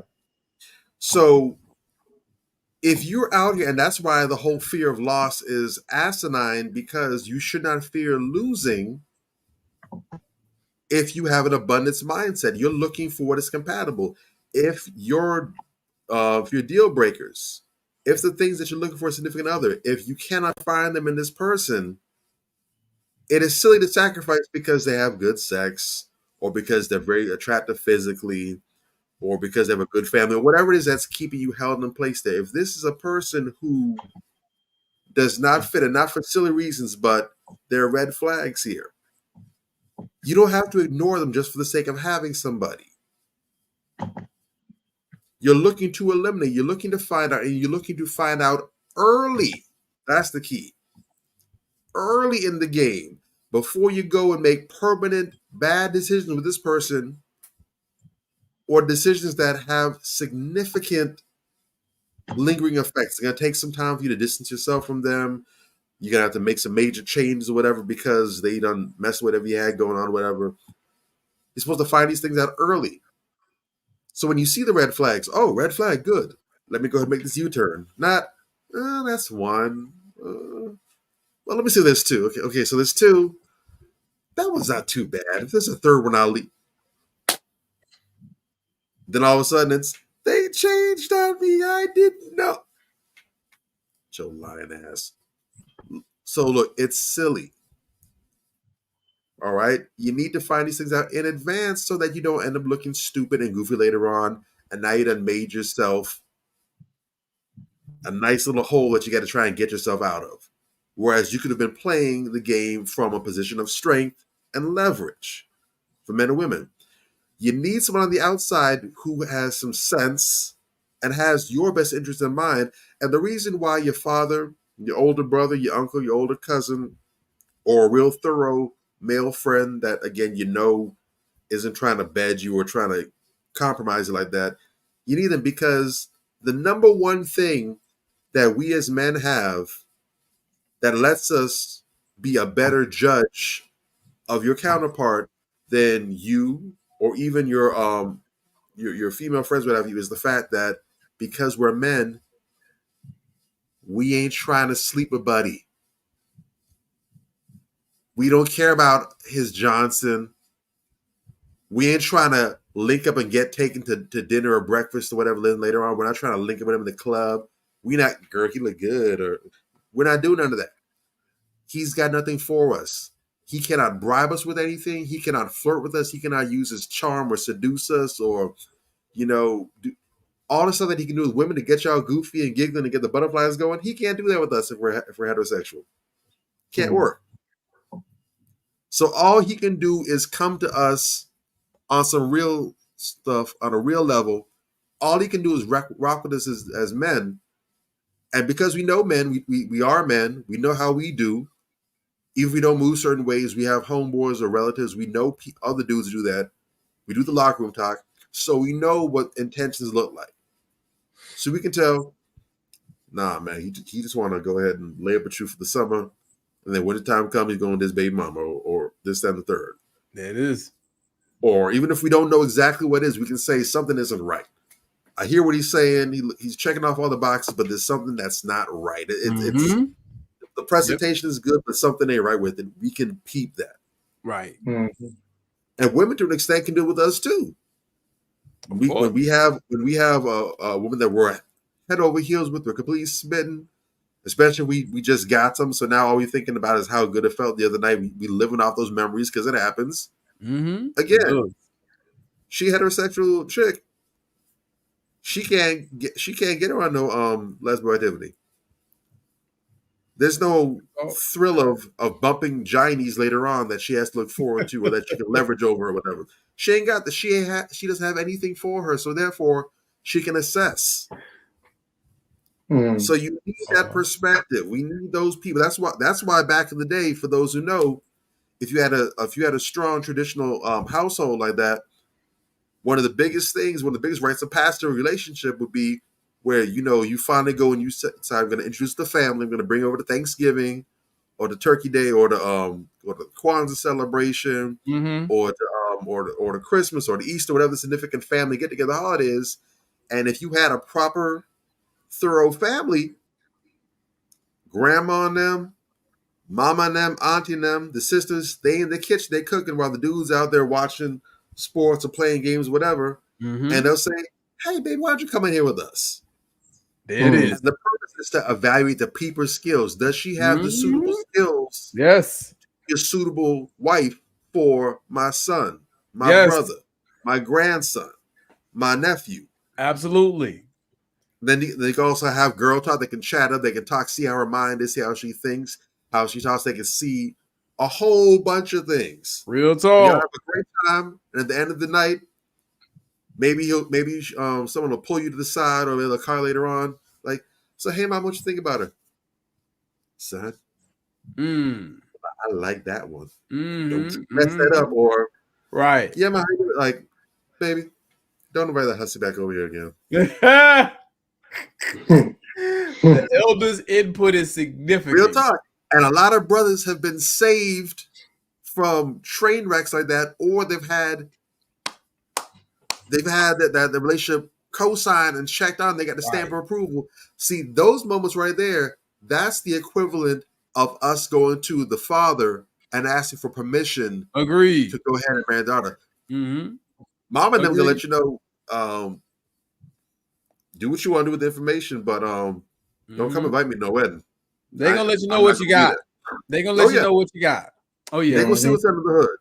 So this is an important cultural tradition that needs to come back. And especially with us, unfortunately, we don't have a lot of, we talked about this before, we don't have a lot of rites of passages. We don't have a lot of customs in that vein that mark significant progressions to manhood, to womanhood, to evaluating relationships. We don't have that. And as we see, as these things have been eroded, the few that we have that have been lost, we see that these different areas have gotten more and more wild because there's no check and balance. There's no order, no structure. Right. And when you lack structure, when you lack order, you have chaos and anarchy because you can't have a void. There cannot be a void. Voids do not exist. The only void you have is a black hole. We see what happens. When there's a void, it has to be filled with something, and that's when you get any and everything. And that's why we have chaos now. Yeah. Mm-hmm. Well said. That's real Definitely. Mm-hmm. Man, this is powerful tonight. I appreciate everybody for tuning in, man. We definitely had a great understanding tonight. Definitely. I'm glad we brought that to you. And everything that we said, just take what you need to take and apply it to your life and make it better. That's what we do this for every week. You know what I'm saying? Want to get into our last segment for the night, which is the crown check. It shouldn't come to no surprise who I'm picking for tonight's crown check. A superb individual. When you talk about elite, you talk about elite. So we're talking about Dawn Staley, right? Who just won the national championship for the South Carolina women's basketball. Not only did she win it, but she also went undefeated, right? Undefeated. Dawn Staley is the first Black Division I basketball coach to finish season undefeated. The first one. Wow. And she killed the GOAT. Get the broomstick. She killed the GOAT. She killed Iowa's #1 scorer and NCAA women's #1 scorer, historical broker this year in Caitlin, right? So she cooked up a nice game plan for her athletes throughout the whole season. She just knew how to play chess, and she played it and she won it. As soon as that 0-0 hit tonight, she yelled out checkmate. She capitalized on a great, successful season. And I'm so happy for all those young women that worked so hard. And this team will go down in legacy. So Dawn Michelle Staley is born May 4th, 1970, is an American Basketball Hall of Fame player and a coach who is currently the head coach of South Carolina Gamecocks. Staley won 3 Olympic gold medals with the Team USA as a player and later was the head coach of another U.S. gold medal winning team. Staley was elected to carry the United States flag at the opening ceremony of the 2004 Summer Olympics. After playing point guard for the University of Virginia under Debbie Ryan and winning the gold medal at 1996 Olympics, she played professionally, American Basketball League, and the WNBA. In 2011, fans named Staley one of the top 15 players in the WNBA history. Staley was inducted into the Women's Basketball Hall of Fame in 2012. She was elected to the Memorial Basketball Hall of Fame in 2013. Just doing phenomenal stuff. Wow. After defeating the #1 Iowa 87-75 in the national title game at the Rocket Mortgage Fieldhouse in Cleveland, the Gamecocks became just the 10th team in NCAA women's basketball history to complete an undefeated season. Stanley became the first Black woman coach in Division I history, both men and women's college basketball, to do so. So not only was she the first Black coach to go undefeated in the women's, she's also the first to go undefeated in both. No other person has done it, male or woman, has done that before. Stanley's third ring makes her the first Black coach to win 3 national titles. The 38-0 season of South Carolina that came to a storybook ending as Stanley joining the club of accomplished coaches who all have at least 3 national championships. None of those coaches are Black. Shout out to her for our queen check, and a phenomenal woman doing a phenomenal job. Wow. And that's our show for tonight. Mic drop. Wow. That's a mic drop. Don Staley is a completely different level of excellence. Yes. I mean, if you were to cut her right now with a knife, I'm pretty sure she's going to start either bleeding out liquid gold or black oil. Yeah. Probably. But she's on something. And I was actually looking up because I didn't realize the game was early. I had some other things that I was scheduled to do today. And my books was crazy all over this. So I ended up doing a whole lot of nothing. I moved around a lot, didn't get much done. But I didn't realize that the game was so early. And I thought that was a crime because really I would have expected the game to have been tonight. But this season of women's college basketball has been pretty phenomenal, pretty spectacular.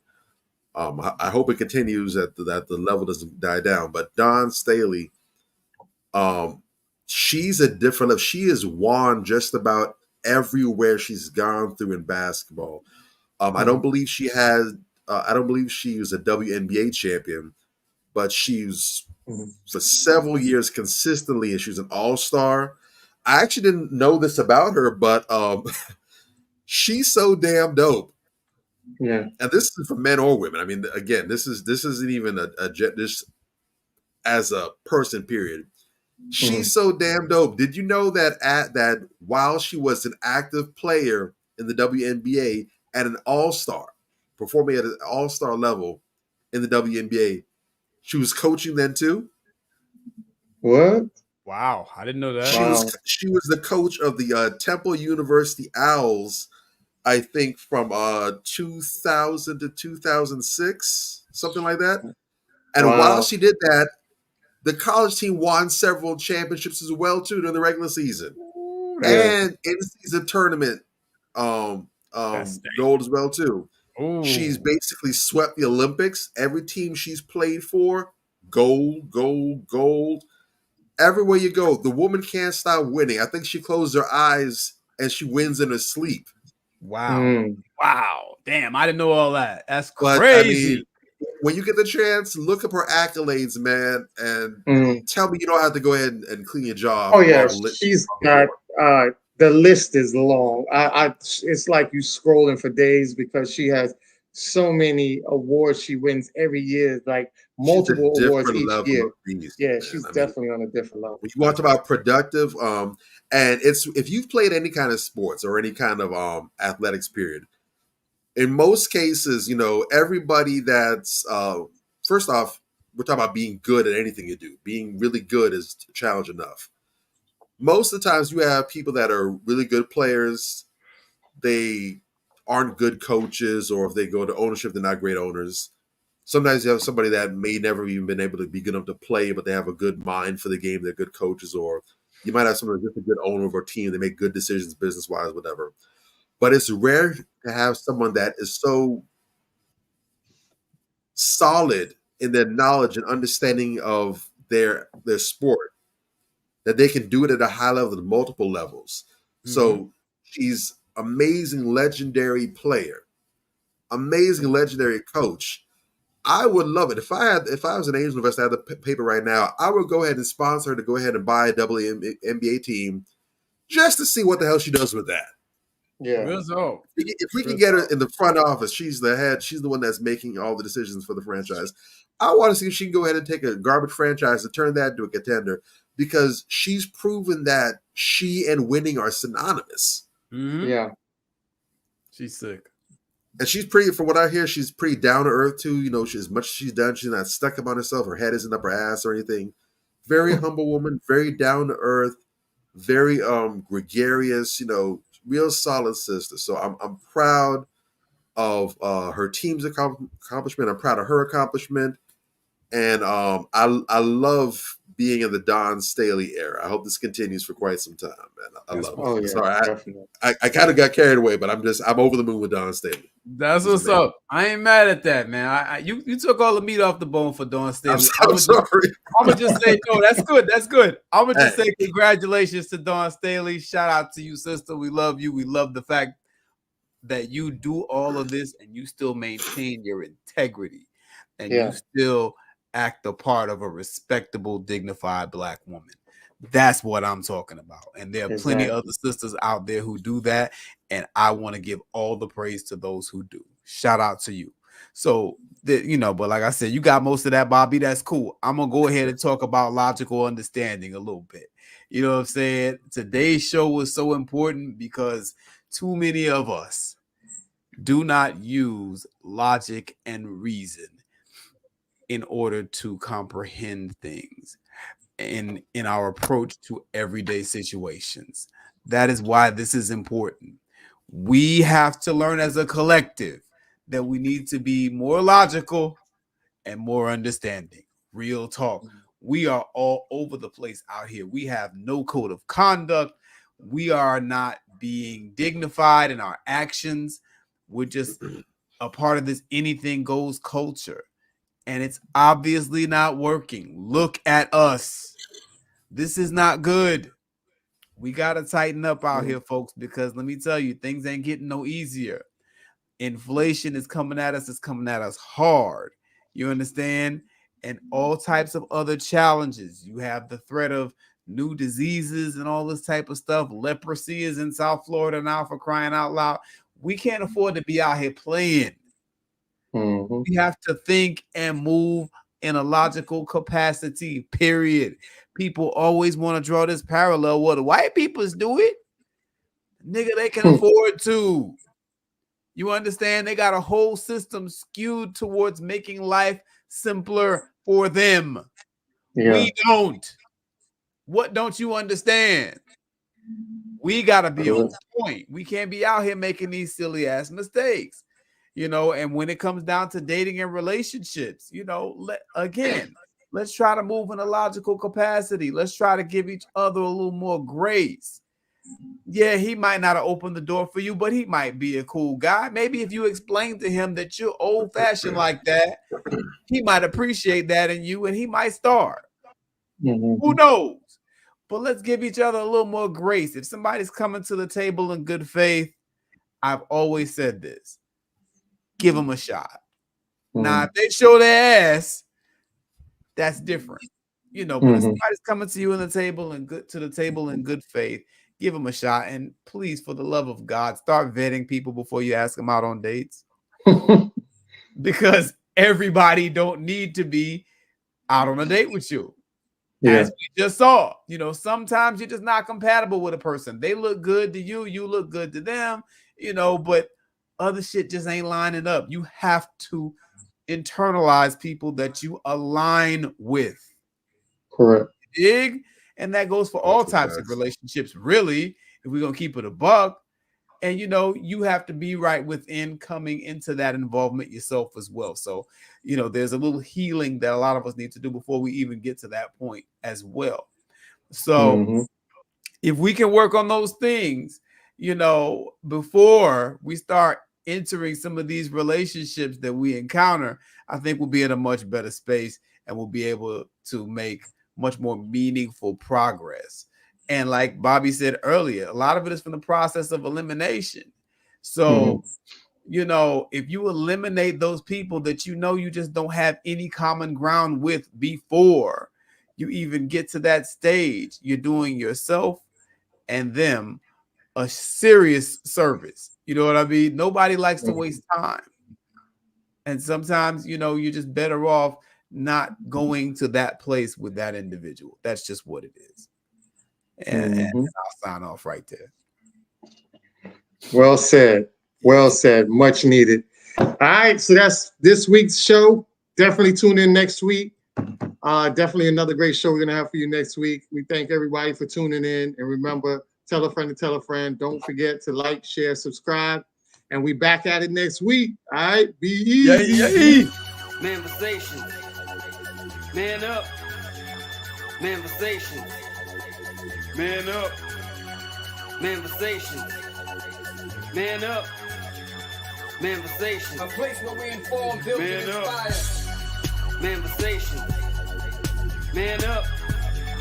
Manifestations. Man up. Manifestations. Man up. A place where we inform. Manifestations. A place where we inform, build, and inspire. You gotta eat what you kill. You gotta go out there. You gotta hunt for your meals. We all have that ability to connect with people, to be that motivational person in somebody's life. You gotta let people know there's certain lines you don't cross, and that there's gonna be consequences if you do. Man up. If you are an adult and you are in a relationship, that person's emotions are not your responsibility. Man up. Manifestations. Man up. Manifestations. Man up. Manifestations. A place where we inform, build, and inspire. The devil, during slavery, destroyed the masculinity or manhood of the so-called Negro. No man. No man. Right now you got to be trained all over again to be a man. When someone is obligated to do something, it is binding upon them to do it. And failure to do it causes reaction. Man up. Position make you rich. I don't have that type of richness. My richness is life forever. If that people knew their glorious past, if that people knew their glorious past, if that people knew their glorious past, then they would be more inclined to respect themselves.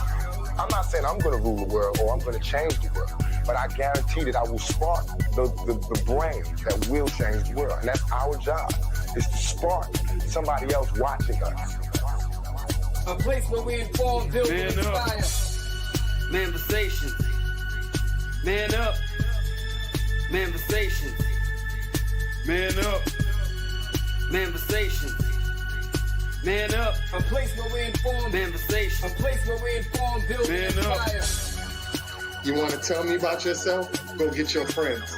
I'll tell you who you are based on who your friends are. Don't just live and die. That's an ugly existence. Make your life matter. Make your life count. Live a life where people can actually mourn you for the things you left behind, not just because you were around and existed. We need strong black nuclear family. Yes. Yes. That's what it is. Mother, father, son, daughter, all in the same house with a focus on the family unit as a whole. We had Tulsa, Atlanta, New Jersey, Detroit. We had Rosewood. We had Black Wall Streets all over.